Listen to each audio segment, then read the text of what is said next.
या कुंदेन्दु तुषारहार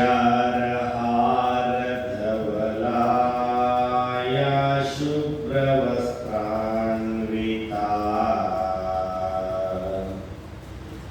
या वीणावरदण्डमण्डितकरा या श्वेतपद्मासना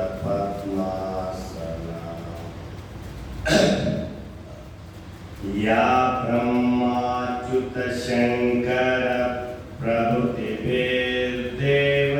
सदा वन्दिता समां पातु सरस्वती भगवती निःशेषजाड्यापहा निःशेषजाड्यापहा।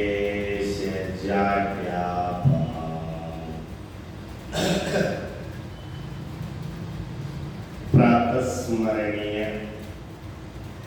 अद्वैत सार्वभौम चक्रवर्ती जगद्गुरु ಸಿದ್ಧಾರೂಢ ಮಹಾಸ್ವಾಮೀಜಿಯವರ ದಿವ್ಯ ಚರಣಾರವಿಂದಗಳಲ್ಲಿ ನತಮಸ್ತಕನಾಗಿ ಪರಮ ಪೂಜ್ಯ ಸದ್ಗುರು ಶಿವಾವತಾರಿ ಶ್ರೀಮದ್ ಪರಮಹಂಸ ಪರಿವ್ರಾಜಕಾಚಾರ್ಯ ರಾಮಕೃಷ್ಣ ಪರಮಹಂಸರ ವಿವೇಕಾನಂದ ಮಹಾಸ್ವಾಮೀಜಿಯವರ ದಿವ್ಯ ಚರಣಾರವಿಂದಗಳಲ್ಲಿಯೂ ಶಿರವಾಗಿ ಶಾರದಾ ಮಾತೆಯ ಹೃದಯಗಳಲ್ಲಿಯೂ ವಂದಿಸಿ ಈ ಶ್ರೇಷ್ಠವಾದ ಮಾನವ ಜನ್ಮವನ್ನು ಪಾವನ ಮಾಡಿಕೊಳ್ಳಬೇಕೆಂಬ ಸದ್ಬುದ್ಧಿಯಿಂದ ಸದ್ಗುರುದೇವನ ಮಂದಿರಕ್ಕೆ ಬಂದಿರತಕ್ಕಂಥ ತಮಗೆಲ್ಲರಿಗೂ ನಮನಗಳನ್ನು ತಿಳಿಸುತ್ತಾ ಪುಣ್ಯಾತ್ಮರೇ, ಚಾತುರ್ಮಾಸದ ನಿಮಿತ್ತವಾಗಿ ಹಮ್ಮಿಕೊಂಡಿರತಕ್ಕಂಥ ಅನೇಕ ಕಾರ್ಯಕ್ರಮಗಳು, ಅದರಲ್ಲಿ ಈ ಅಧ್ಯಾತ್ಮ ಪ್ರವಚನದ ಕಾರ್ಯಕ್ರಮ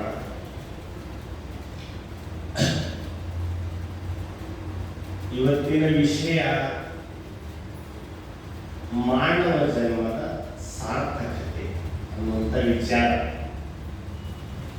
ಮಾನವ ಜನ್ಮ ಅನ್ನುವಂಥದ್ದು ಯಾವುದರಿಂದ ಸಾರ್ಥಕವಾಗುತ್ತದೆ, ಯಾವ ಕರ್ಮಗಳನ್ನು ಮಾಡಿದರೆ ನಮ್ಮ ಜನ್ಮ ಪಾವನವಾಗುತ್ತದೆ ಅನ್ನುವಂಥ ವಿಚಾರ. ಇಲ್ಲೇ ಎಂಟ್ರನ್ಸ್ಗೆ ಇದೆ ಬೋರ್ಡ್ ಹಾಕಿದ್ದಾರೆ. ಆ ಬೋರ್ಡಲ್ಲಿ ಬರೆದಿದ್ದಾರೆ ಮಾನವ ಜನ್ಮದ ಮೂಲ ಉದ್ದೇಶ ಏನು ಅಂತ. ಆ ಬೋರ್ಡಲ್ಲಿ ಇದೆ, ಅಲ್ಲಿ ನೋಡ್ಕೊಳ್ಳಿ, ಗೊತ್ತಾಗ್ತದೆ ನಿಮಗೆ. ಮಾನವ ಜನ್ಮದ ಮೂಲ ಗುರಿ ಏನು, ಉದ್ದೇಶ ಏನು ಅಂತಂದ್ರೆ ಭಗವತ್ ಸಾಕ್ಷಾತ್ಕಾರ ಅಂತ ಬರೆದಿದ್ದಾರೆ. ಅದಕ್ಕೋಸ್ಕರವಾಗಿ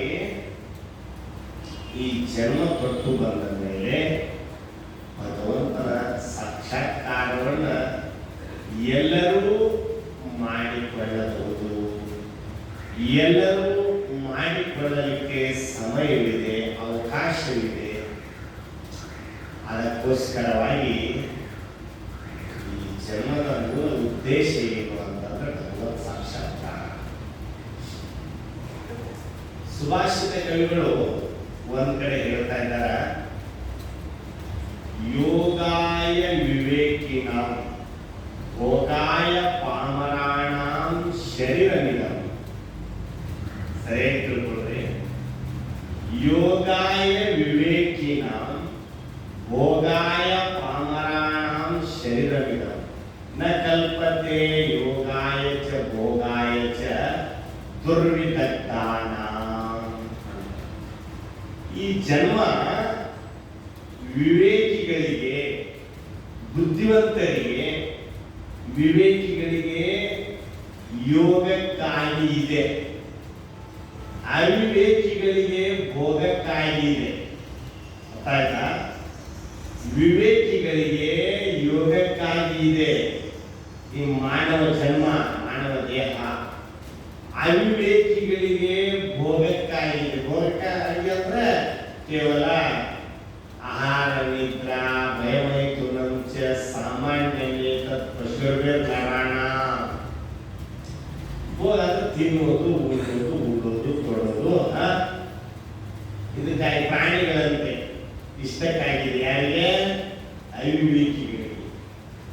ವಿವೇಕಿಗಳಿಗೆ ಯೋಗಕ್ಕಾಗಿ ಇದೆ, ಅವಿವೇಕಿಗಳಿಗೆ ಭೋಗಕ್ಕಾಗಿದೆ. ಆದರೆ ದುರಹಂಕಾರಿಗಳಿಗೆ ಯೋಗಕ್ಕೂ ಆಗೋದಿಲ್ಲ, ಭೋಗಕ್ಕೂ ಆಗೋದಿಲ್ಲ, ಅದಕ್ಕೂ ಇಲ್ಲ, ಇದಕ್ಕೂ ಇಲ್ಲ ಅಂತ ಹೇಳ್ತಾರೆ.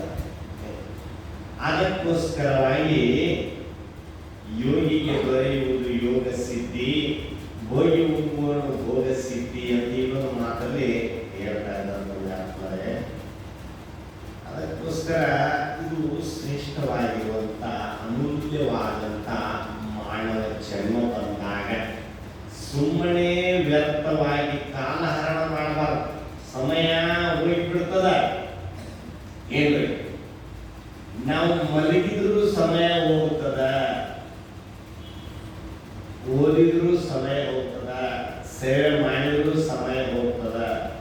ಸಮಯ ನಿಲ್ಸಕ್ಕಾಗ್ತದೆ ಯಾರಿಗಾದ್ರು? ಗಡಿಯಾರ ನಿಂತೇನ್ರಿ? ಗಡಿಯಾರ ತಿರುಗುದು ಯಾವಾಗಾದ್ರೂ ನಿಂತೇನೋ? ಗಡಿಯಾರ ನಿಲ್ಲೋದಿಲ್ಲ. ಅದಕ್ಕಾಗಿ ಏನು ಮಾಡಿದ್ರು ನಮ್ಮ ಆಯುಷ್ಯ ಹೋಗ್ತಾ ಇದೆ, ಯಾವ ಕರ್ಮಗಳನ್ನು ಮಾಡಿದ್ರು. ಅದಕ್ಕೋಸ್ಕರವಾಗಿ ಆಯು ಕ್ಷಣಯೋಗಿ ಕೋಪಿ ಸರ್ವರತ್ನ ಲಭ್ಯತೆ ಅಂತ. ಮುತ್ತು ರತ್ನಗಳು ಸಿಗಬಹುದು, ಆದರೆ ಆಯುಷ್ಯ ಸಿಗುವುದಿಲ್ಲ. ಹೋದ ಆಯುಷ್ಯ ಸಿಗೋದಿಲ್ಲ. ಅದಕ್ಕಾಗಿ ನಿಜಗುಣ ಶಿವಯೋಗಿಗಳು ಹೇಳ್ತಾ ಇದ್ದಾರೆ, ಸುಮ್ಮನೆ ಕಾಲವನ್ನು ಕಳೆದು ಸಾಯುವುದು ಉಚಿತವೇ? ಕಾಲ ಅಂದ್ರೆ ಸಮಯ, ಆಯುಷ್ಯ. ಕಾಲ ಅಂದ್ರೆ ಯಮ, ಕಾಲ ಅಂದ್ರೆ ಮೃತ್ಯು, ಕಾಲ ಅಂದ್ರೆ ಆಯುಷ್ಯ. ಸುಮ್ಮನೆ ಕಾಲವನ್ನು ಕಳೆದು ಸಾಯುವುದು ಉಚಿತವೇ? ನೆಮ್ಮಿ ನಿಜವನ್ನು ಮುಕ್ತಿ ಪಡೆಯದೆ ಮನುಜ ಧರೆಯನ್ನೆಲ್ಲವನ್ನು ಸನ್ನಿಸಿ ಧೂಳಿ ಮಾಡಲ ಪರಮಾಣುಗಳ ವೆಣಿ ತಣಿತು ದೇಹವನ್ನು ಧರಿಸುತ್ತ ಒಂದೊಂದು ಜೀವರ ಪಶುಗಳು ಬಂದು ಮರಳಿ ನೀನತ್ತ ತಿರುಗದಂತೆ ರಚಿಸದೆ ಅಂದರು. ಈ ಮಾತಿನ ಅರ್ಥ ಏನಂತಂದ್ರೆ, ನೀನು ಈ ಭೂಮಿಯನ್ನ ಕುಟ್ಟಿ ಪುಡಿ ಮಾಡಿದ್ರೆ ಅಣುಗಳು ಅಂತ ಆಗ್ತಾವ. ಅಣುಗಳಲ್ಲಿ ಮತ್ತೆ ಪರಮಾಣುಗಳು ಅಂತ ಇರ್ತಾವ. ಅಷ್ಟು ಜನ್ಮಗಳನ್ನ ಎತ್ತಿ ಬಂದಿದೆ ಅಂತ ಹೇಳ್ತಾರೆ ಅವರು. ಪರಮಾಣುಗಳ ಮೆಣಿತನಿತು ದೇಹವನ್ನು ಧರಿಸುತ್ತ ಅಷ್ಟು ಸಲ ಈ ಭೂಮಿಯ ಮೇಲೆ ನೀನು ಹುಟ್ಟಿ ಬಂದಿದಿ. ಹಾಗಾಗಿ ನಿನಗೆ ಗೊತ್ತಿಲ್ಲ. ಪುನರಪಿ ಜನನಂ ಪುನರಪಿ ಮರಣಂ ಪುನರಪಿ ಜನನಿ ಜಠರೇ ಶಯನಂ ಇಹ ಸಂಸಾರೇ ಖಲು ದುಸ್ತಾರೆ ಕೃಪಯಾ ಪಾರೆ ಪಾಹಿ ಮುರಾರೆ ಭಜ ಗೋವಿಂದಂ ಗೋವಿಂದಂ ಭಜ ಮೂಢಮತೆ. ಶಂಕರಾಚಾರ್ಯರು ಹೇಳ್ತಾ ಇದ್ದಾರ ಭಜ ಗೋವಿಂದಂ ಸ್ತೋತ್ರದಲ್ಲಿ, ಈ ಮನುಷ್ಯ ಪುನಃ ಪುನಃ ಹುಟ್ಟು ಸಾವು ಎಂಬ ಈ ಸಂಸಾರ ಚಕ್ರದಲ್ಲಿ ಯಾಕೆ ನೀನು ತೊಳಲಾಡ್ತಾ ಇದ್ದೀಯಾ? ಪುನಃ ಪುನಃ ಹುಟ್ತಾ ಇದ್ದೀಯಾ, ಸಾಯ್ತಾ ಇದ್ದೀಯಾ? ಇದರ ಅರಿವು ನಿನಗಿಲ್ಲ. ಅದಕ್ಕಾಗಿ ನೀವು ಕೂಡ ಏನು ಹೇಳಿದ್ರು, ಪರಮಾಣುಗಳ ವೆಣಿತನಿತು ದೇಹವನ್ನು ಧರಿಸುತ್ತ ಒಂದೊಂದು ಜೀವರ ಬಸುಗಳು ಬಂದವು. ನೀನು ಪರಮಾಣುಗಳಷ್ಟು ಜನ್ಮಗಳನ್ನು ಈ ಭೂಮಿ ಮೇಲೆ ಎತ್ತಿ ಬಂದಿದ್ದೆ. ಇದೊಂದು ಸಲ, ಅಷ್ಟು ಸಲ ನೀನು ಹುಟ್ಟಿ ಬಂದ್ರೆ ಏನು ಮಾಡಿದ್ಯಪ್ಪ ಅಂತಂದ್ರೆ ಇದನ್ನೇ ಮಾಡಿ. ಏನ್ ಮಾಡ್ತಾ ಇದೆಯಲ್ಲ ಮನುಷ್ಯನೇ, ಏನ್ ಮಾಡ್ತಾ ಇದೆಯಲ್ಲ ಈಗ? ತಿನ್ನೋದು, ಉಣ್ಣೋದು, ಉಡೋದು, ತೊಡೋದು, ವ್ಯವಹಾರ, ಹುಟ್ಟು ಸಾವು. ಈ ಕೆಲಸ ಈ ಜನ್ಮದಲ್ಲೆಲ್ಲ ಇಂಥ ಅನೇಕ ಜನ್ಮಗಳಲ್ಲಿ ನೀನು ಮಾಡ್ತಾ ಬಂದಿದ್ಯಾ. ಇದೊಂದು ದೇಹವನ್ನು ಕಟ್ಟು, ಇದೊಂದು ಸಲ ಹುಟ್ಟಿ ಬಂದಿಯಲ್ಲ, ಈ ಜನ್ಮದಲ್ಲಿ ಒಂದಿಷ್ಟು ಗುರು ಶಂಭುಲಿಂಗದ ಭಜನೆ ಭಕ್ತಿಗಳೆಂಬುದನ್ನು ಅರಿಯದೆ ಈ ಜನ್ಮದಲ್ಲಿ ಒಂದಿಷ್ಟು ಭಗವಂತನ ಭಕ್ತಿಯನ್ನು ಮಾಡು. ಭಜನೆಯನ್ನು ಮಾಡಿದ್ರೆ ನಿನಗೆ ಎಷ್ಟು ಆನಂದ ಇದೆ ಅನ್ನುವಂಥದ್ದು ನಿನಗೆ ಗೊತ್ತಾಗ್ತದೆ ಅಂತ ನಿಜಗುಣ ಶಿವಯೋಗಿಗಳು. ಎಷ್ಟೋ ಜನ್ಮಗಳನ್ನು ನೀವು ಯಾವುದಕ್ಕೆ ಕೊಟ್ಟಿದ್ದೀರಿ? ನಿಮ್ಮ ಸಂಸಾರದ ಕೆಲಸಕ್ಕಾಗಿ ಕೊಟ್ಟಿದ್ದೀರಿ. ಆಯುಷ್ಯವನ್ನ, ಜನ್ಮಗಳನ್ನ, ದೇಹಗಳನ್ನ. ಅವರೇ ಹೇಳ್ತಾರೆ ಇನ್ನೊಂದು ಕಡೆ, ಅನಿಮಿತ್ಯವನಿಗ ನೆನಪ ಕಾಮಾದಿಗಳಿಗೆ ತನುವನೇಕವನಿತೆ ಭವಗಳಲ್ಲಿ ಇದೊಂದು ದೇಹವನ್ನು ಕೊಟ್ಟು ತಪ್ಪವಾಂತು ಗಣಶಂಭುಲಿಂಗವಾಗಿ ಇರಬಲ್ಲೆ ಮನುಜ ಅಂತ ಪ್ರಶ್ನೆ ಮಾಡ್ತಾರೆ ಅವರು. ಅನಿಮಿತ್ಯ ಕಾಮಾದಿಗಳಿಗೆ ತನುವನೇಕವನಿತೆ ಭವಗಳಲ್ಲಿ ನೀನು ನಿನ್ನ ಮನಸ್ಸಿನ ಆಸೆಯನ್ನು ತೃಪ್ತಿಪಡಿಸಿಕೊಳ್ಳುವುದಕ್ಕಾಗಿ ಅನೇಕ ಜನ್ಮಗಳನ್ನು ಪಟ್ಟಿದಿ. ಎಷ್ಟು ಸಲ ಹುಟ್ಟಿ ಬಂದಿದೆಯಲ್ಲ, ಅಷ್ಟು ಸಲ ಆ ಆಸೆಯ ಬೆನ್ನು ಹತ್ತಿ ನೀನು ಆ ಆಸೆಯನ್ನು ಪೂರೈಸಿಕೊಳ್ಳಲಿಕ್ಕಾಗಿ ಅನೇಕ ಜನ್ಮವನ್ನು ಪಟ್ಟಿದೆ. ಆದರೂ ಕೂಡ ತೃಪ್ತಿಯಾಗಿಲ್ಲ. ಮಾನವನೇ, ನಿನಗೆ ತೃಪ್ತಿ ಅನ್ನುವಂಥದ್ದು ದೊರೆತಿಲ್ಲ. ಅದಕ್ಕೋಸ್ಕರವಾಗಿ ಇದೊಂದು ದೇಹವನ್ನು ತೊಟ್ಟು ಇದೊಂದು ಸಲ ಈ ಜನ್ಮಕ್ಕೆ ಬಂದಿದೆಯಲ್ಲ, ಇದೊಂದು ಸಲ ಆದರೂ ನೀನು ಒಂದಿಷ್ಟು ಸತ್ಸಂಗ ಮಾಡು, ಗುರುವಿಗೆ ಶರಣಾಗತನಾಗು, ಅಧ್ಯಾತ್ಮ ವಿಚಾರವನ್ನ ಶ್ರವಣ ಮಾಡು, ತಿಳ್ಕೋ. ಅದಕ್ಕಾಗಿ ಶಿವಶರಣೆ ಅಕ್ಕ ಮಹಾದೇವಿ 12ನೇ ಶತಮಾನದಲ್ಲಿ ಶಿವಶರಣೆ ಅಕ್ಕ ಮಹಾದೇವಿ ಹೇಳ್ತಾ ಇದ್ದಾಳೆ, ಒಂದಲ್ಲ, ಎರಡಲ್ಲ, ಮೂರಲ್ಲ, ನಾಲ್ಕಲ್ಲ. ನೋಡ್ರಿ ಎಂತ ವಚನ ಇದೆ ಅದು. ಒಂದಲ್ಲ, ಎರಡಲ್ಲ, ಮೂರಲ್ಲ, ನಾಲ್ಕಲ್ಲ, 84 ಲಕ್ಷ ಯೋನಿಗಳಲ್ಲಿ ಬಂದೆ ಹೇಳ್ತಾರೆ ಮಹಾದೇವಿ. 84 ಲಕ್ಷ ಯೋನಿಗಳು ಅಂತ ಹೇಳ್ತಾರೆ. ಏನು? ಅಂಡಜ, ಪಿಂಡಜ, ಸ್ವೇದಜ, ಜರಾಯುಜ. ಅಂಡಜ 21 ಲಕ್ಷ, ಪಿಂಡಜ 21 ಲಕ್ಷ, ಸ್ವೇದಜ 21 ಲಕ್ಷ, ಜರಾಯುಜ 21 ಲಕ್ಷ. ಅಂಡಜ ಅಂತಂದ್ರೆ ಹತ್ತಿಯನ್ನ ಒಡೆದು ಹುಟ್ಟುವಂತ ಪ್ರಾಣಿಗಳು. ಪಿಂಡಜ ಅಂತಂದ್ರೆ ಈ ದೇಹವನ್ನು ಧರಿಸಿಕೊಳ್ತಕ್ಕಂಥ ಪ್ರಾಣಿಗಳು, ಜೀವಿಗಳು. ದೇಹದ ಆಕಾರದಿಂದ ಹುಟ್ಟತಕ್ಕಂಥವು ಅಂಡಜ, ಪಿಂಡಜ. ಸ್ವೇದಜ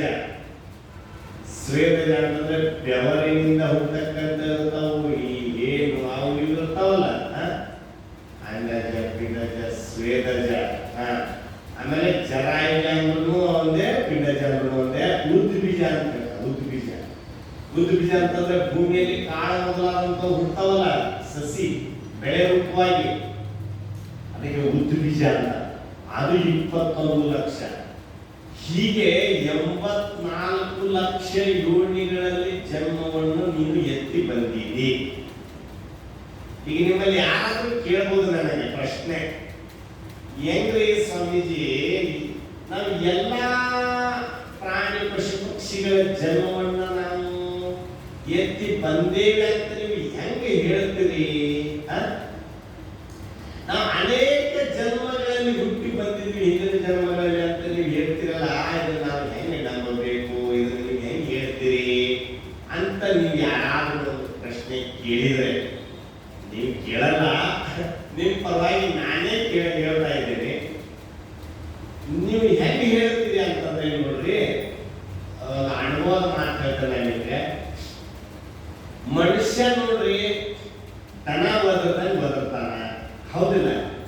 ಬೆಕ್ಕು ಒದರ್ದಂಗೆ ಒದರ್ತಾನ, ಎತ್ತು ಒದರ್ದಂಗೆ, ಎಮ್ಮೆ ಒದರ್ದಂಗೆ ಒದರ್ತಾನ, ಕೋಳಿ ಕೂಗಿದಂಗೆ ಕೂಗುತ್ತಾನ. ಯಾಕ?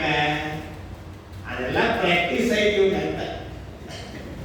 ಅದರೊಳಗೆಲ್ಲ ಹುಟ್ಟಿ ಹುಟ್ಟಿ ಹುಟ್ಟಿ ಅದು ಪ್ರಾಕ್ಟೀಸ್ ಐತಿ ನಿಮಗೆ. ಅದೇ ಎತ್ತಿ ನೋಡಿ ಅಂಬಾ ಅನ್ನೋದು ಬಿಟ್ರೆ ಅದಕ್ಕೆ ಇನ್ನೊಂದು ಧ್ವನಿನೇ ಬರಲ್ಲ ಅದಕ್ಕೆ, ಹೌದಿಲ್ಲ? ಎತ್ತು ಬೆಕ್ಕು ಇರ್ತಾವಲ್ಲ, ಅದಕ್ಕೆ ಮೇವ ಬಿಟ್ರೆ ಇನ್ನೊಂದು ಥರ ಬರೋದಿಲ್ಲ ಅದಕ್ಕೆ. ಈಗ ಎಲ್ಲಾ ರೀತಿ ಕೂಗ್ತಾನಂದ್ರೆ ಎಲ್ಲದರೊಳಗೂ ಇವ ದಾಟಿ ಬಂದಾನ ಅನ್ನೋದೇ ಇದಕ್ಕೆ ಪ್ರಮಾಣ, ಇದೆ ಸಾಕ್ಷಿ. ಅದಕ್ಕೋಸ್ಕರವಾಗಿ ಹುಟ್ಟದ ಯೋನಿಗಳಿಲ್ಲ, ಮೆಟ್ಟದ ಭೂಮಿಗಳಿಲ್ಲ. ಹುಟ್ಟದ ಯೋನಿಗಳಿಲ್ಲ, ಮೆಟ್ಟದ ಭೂಮಿಗಳಿಲ್ಲ, ಅಟ್ಟು ಉನ್ನದ ವಸ್ತುಗಳಿಲ್ಲ. ನೆಟ್ಟನೆ ಸರ್ವಜ್ಞನ ನೆಲೆಗಂಟೆ ಮನುಜ. ಹೇ ಮಾನವನೇ, ನೀನು ಹುಟ್ಟಲಾರದಂತ ಜನ್ಮಗಳು ಉಳಿದಿಲ್ಲ. ನಿನ್ನ ಹಿಂದಿನ ಜನ್ಮದ ದೇಹದ ಎಲುಬಿನ ರಾಶಿ ಪರ್ವತದಷ್ಟಾಗಿದ್ದಾವೆ, ಪರ್ವತದಷ್ಟು ಎಲುಬಿನ ರಾಶಿಗಳು. ನೀನು ಕುಡಿದಂತ ತಾಯಿಯ ಎದೆ ಹಾಲು ಸಪ್ತ ಸಮುದ್ರದಷ್ಟಾಗಿರ್ತದೆ.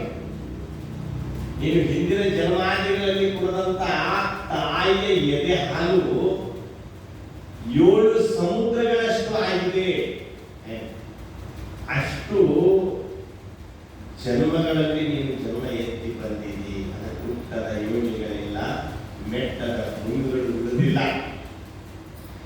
ಈಗ ನಾವು ಹುಟ್ಟಿದಾಗಿಂದ ಎಷ್ಟು ರೊಟ್ಟಿ ತಿಂದೇವ ಅನ್ನೋ ಲೆಕ್ಕ ಸಿಗ್ತದೆ.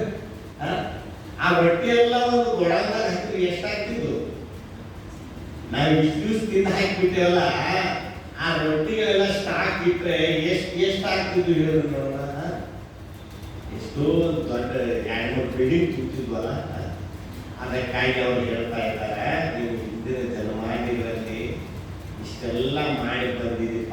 ಇದೊಂದು ಜನ್ಮದಲ್ಲಿ ಇದೊಂದು ಶ್ರೇಷ್ಠವಾದ ಪವಿತ್ರವಾದ ಜನ್ಮ ಬಂದಾಗ ಸ್ಥಿರ ಮುಕ್ತಿ ಪಡೆಯದ ನರ ಜನ್ಮ ಬೇಕೆ, ಪರಮನ ನೆಲಗಾಣ ಗತಿ ಜಾಣ್ಮೆ ಏಕೆ, ಸಲಸತ್ವವಿಲ್ಲದ ಸುಜನತ್ವ ಬೇಕೆ, ಅತಿಯಾಶೆ ಗೆಡದಿಯ ಸನ್ಯಾಸ ಬೇಕೆ, ಒಳಗೆ ಸಂಶಯವೆಂಬ ಅದ್ವೈತ ಬೇಕೆ. ಹೀಗೆಲ್ಲ ಪುರಂದರದಾಸರು ಹೇಳ್ತಾ ಬಂದಾರ. ಸ್ಥಿರ ಮುಕ್ತಿ ಪಡೆಯದ ನರ ಜನ್ಮ ಬೇಕೆ. ಅದಕ್ಕಾಗಿ ಇಂಥ ಈ ಮಾನವ ಜನ್ಮ ಬಂದಾಗ ಕೂಡಲ ಸಂಗಮ ದೇವನನ್ನು ಒಲಿಸ ಬಂದ ಪ್ರಸಾದ ಕಾಯವಿದನು ಕೆಡಿಸಬಾರದು.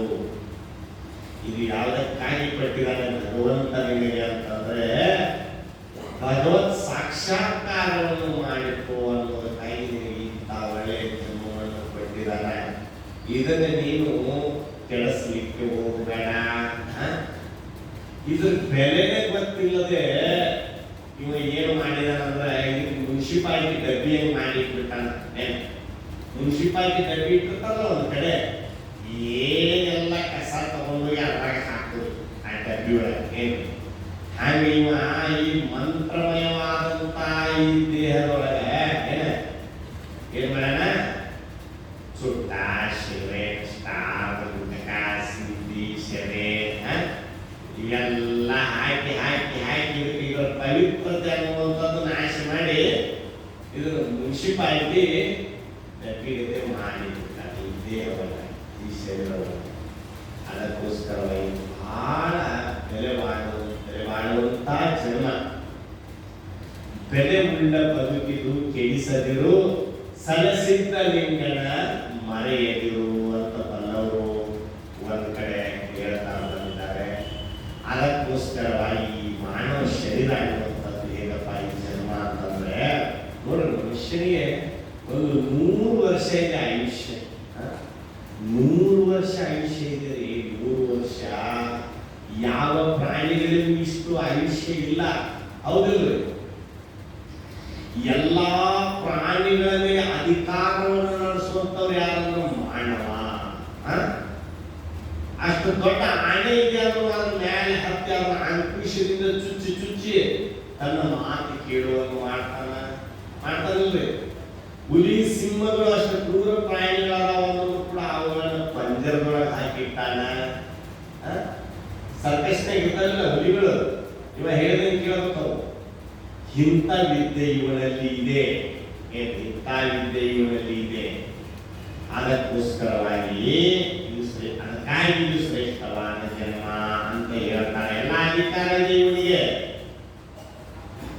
ಎಲ್ಲ ಪ್ರಾಣಿಗಳ ಮೇಲೆ ಇವನಿಗೆ ಅಧಿಕಾರ ಇದೆ. ಅವುಗಳನ್ನ ಆಟ ಆಡಿಸುವಂತ ಶಕ್ತಿ ಇವನಲ್ಲಿ ಇದೆ. ಅದಕ್ಕೋಸ್ಕರವಾಗಿ ಈ ಮಾನವ ಜನ್ಮ ಅನ್ನುವಂಥದ್ದು ಇದು ಹೆಂಗಪ್ಪ ಅಂತಂದ್ರೆ ಇದು ಒಂದು ಸೇತುವೆ ಅಂತ. ಸೇತುವೆ, ಈಗ ನದಿಗೆ ಸೇತುವೆ ಇರ್ತದ, ಈ ದಡದಿಂದ ಆ ದಡಕ್ಕೆ ದಾಟಲಿಕ್ಕೆ ಒಂದು ಸೇತುವೆ. ಈ ಜನನ ಮರಣವೆಂಬ ಈ ಭವಚಕ್ರದಿಂದ ದಾಟಿ ಆ ಕಡೆ ಭಗವಂತನ ಕಡೆ ಹೋಗಲಿಕ್ಕೆ ಈ ಮಾನವ ಜನ್ಮವೆಂಬ ಒಂದು ಸೇತುವೆ. ಒಂದು ಸೇತುವೆ. ಈ ಕಡೆಯಿಂದ ಆ ಕಡೆ ಹೋಗಲ್ಲ, ನಾವು ದಾಟಿ ನದಿ ದಾಟಿ ಆದ್ರೂ ಹೋಗ್ಬೇಕಾ? ಇಲ್ಲ. ನದಿಯಲ್ಲಿ ಈಜಾದ್ರೂ ದಡ ಸೇರ್ಬೇಕಾ? ಇಲ್ಲ. ಮೇಲಿನ ಸೇತುವೆ ಮೇಲಿಂದ ನಾವು ಆ ಕಡೆ ಹೋಗ್ಬೇಕು, ಆ ದಡವನ್ನು ಸೇರಬೇಕು. ಏನೋ ಭಗವಂತನ ಸಾನ್ನಿಧ್ಯ ಅನ್ನುವಂತ ದಡವನ್ನು ನಾವು ಸೇರಬೇಕಾಗ್ತದೆ. ಅದಕ್ಕಾಗಿ ಭಾಗವತದಲ್ಲಿ ಶುಕ ಮುನಿಗಳು ವೇದವ್ಯಾಸರು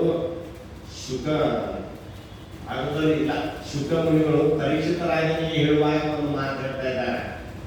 ಪರೀಕ್ಷಿತ ರಾಜನಿಗೆ ಉಪದೇಶ ಮಾಡುವಾಗ ಯಂ ಪ್ರಾಪ್ತ ಮಾನುಷಂ ಲೋಕಂ ಮುಕ್ತಿ ದ್ವಾರಮ ಪಾವತಂ ಗೃಹೇಶು ಭಗವತ್ ಸತ್ತಮಾರುಡಚ್ಯುತವಿದು. ಈ ಮಾನವ ಜನ್ಮ ಅನ್ನುವಂಥದ್ದು ಒಂದು ದ್ವಾರ ಬಾಗಿಲಿದ್ದಂತಿದು. ದ್ವಾರ ಅಂದ್ರೆ ಬಾಗಿಲು. ಮೋಕ್ಷ ಅಂತಕ್ಕಂಥ ಮಂದಿರಕ್ಕೆ ಹೋಗಲಿಕ್ಕೆ ಮಾನವ ಜನ್ಮ ಅನ್ನುವಂಥ ಒಂದು ಬಾಗಿಲು. ಕೋಟೆ ಬಾಗಿಲು ಅಂತ ದ್ವಾರ ಬಾಗಿಲು. ಒಂದು ಕೋಟೆಗೆ ಸುತ್ತು ಕಡೆ ಗಾಳಿ ಇರ್ತದ, ಅದಕ್ಕೊಂದು ದೊಡ್ಡ ಬಾಗಿಲು ಇರ್ತದ, ಅದಕ್ಕೆ ದ್ವಾರ ಬಾಗಿಲು ಅಂತಾರಲ್ಲ, ಆ ತರ ಅಂತ ಇದೊಂದು ಬಾಗಿಲು. ಇದರಲ್ಲೇ ಪ್ರವೇಶ ಆಗಿದೆ. ಏನಾಗಿತ್ತಂದ್ರೆ ಒಬ್ಬ ಕುರುಡ, ಕಣ್ಣಿಲ್ಲದ ಕುರುಡ, ಅವನು ಬರ್ತಾ ಇರುವಾಗ ಅಲ್ಲಿ ಹೇಳ್ತಿದ್ರು, ಒಂದು ರಾಜ್ಯದಲ್ಲಿ ಒಬ್ಬ ರಾಜ ದಾನ ಮಾಡ್ತಾ ಇದ್ದಾನೆ ಅಂತ ಹೇಳ್ತಾ ಇದ್ರು. ಅವಾಗ ಅವನು ಕಣ್ ಕಾಣಿಸೋದಿಲ್ಲ. ಆ ರಾಜ ಎಲ್ಲಿ ದಾನ ಮಾಡ್ತಾ ಇದ್ದಾನೆ ಅಂತ ಒಬ್ಬರಿಗೆ ಕೇಳಿದ, ಆಪ್ತ ಪುರುಷನಿಗೆ ಕೇಳಿದಾಗ ಅವನು ಹೇಳಿದ, ನೋಡಪ್ಪ ಈ ಗೋಡೆ ಇದೆಯಲ್ಲ, ಕಂಪೌಂಡ್ ಗೋಡೆ ಇದೆಯಲ್ಲ, ಇದನ್ನ ಹಿಡ್ಕೊಂಡು ಹೋಗುವ, ಅಲ್ಲಿ ಒಂದು ದ್ವಾರ ಬಾಗಿಲು ಬರ್ತದ. ಆ ದ್ವಾರ ಬಾಗಿಲು ಬಂದಾಗ ಅದರೊಳಗೆ ನೀವು ಪ್ರವೇಶ ಆಗು. ಆ ರಾಜ್ಯದಲ್ಲಿ ರಾಜ ದಾನ ಮಾಡ್ತಾ ಇದ್ದ, ನಾವು ಬಳಿಗೆ ಹೋಗು ಅಂತ ಹೇಳಿದ್ರು ಅವನಿಗೆ. ಯಾಕೆ? ಕುರುಡನಿಗೆ. ಅದರಂತೆ ಈ ಕುರುಡ ಏನು ಮಾಡಿದ, ಆ ಕೋಟೆಯ ಬಾಗಿಲನ್ನು ಇದು ಗೋಡೆಯನ್ನು ಹಿಡ್ಕೊಂಡು ಬಂದಾರೆ. ದ್ವಾರ ಬಾಗಿಲು ಗೋಡೆಗೆ ಹಿಡ್ಕೊಂಡು ಬಂದಾಗ ಆ ಬಾಗಿಲು ಬಂದಾಗ ಗೋಡೆ ಬಿಟ್ಬಿಟ್ಟ. ಬಾಗಿಲು ಸ್ವಲ್ಪ ಮುಂದೆ ಇದೆ ಅಂದಾಗ ಗೋಡೆ ಬಿಟ್ಟು. ಯಾಕೆ ಬಿಟ್ಟ ಅಂದ್ರೆ ಅವನಿಗೆ ಈ ಕೆರೆಸ್ತಾ ಇತ್ತು, ಸ್ವಲ್ಪ ಕಜ್ಜಿ ರೋಗ ಆಗಿತ್ತು, ಮೈ ಕೆರೆಸ್ತಾ ಇತ್ತು. ಕೆರಿತ ಆ ಗೋಡೆ ಬಿಟ್ಬಿಟ್ಟ. ಆ ಗೋಡೆ ಬಿಟ್ಟು ಸ್ವಲ್ಪ ಸೈಡ್ ಹೋದ, ಬಾಗಿಲ ದಾಟಿ ಮತ್ತೆ ಮುಂದೆ ಹೋಗ್ಬಿಟ್ಟ. ಬಾಗಿಲ ದಾಟಿ ಮುಂದೆ ಹೋಗ್ಬಿಟ್ಟ. ಮತ್ತು ಬಾಳೆ ಹಿಡ್ಕೊಂಡ.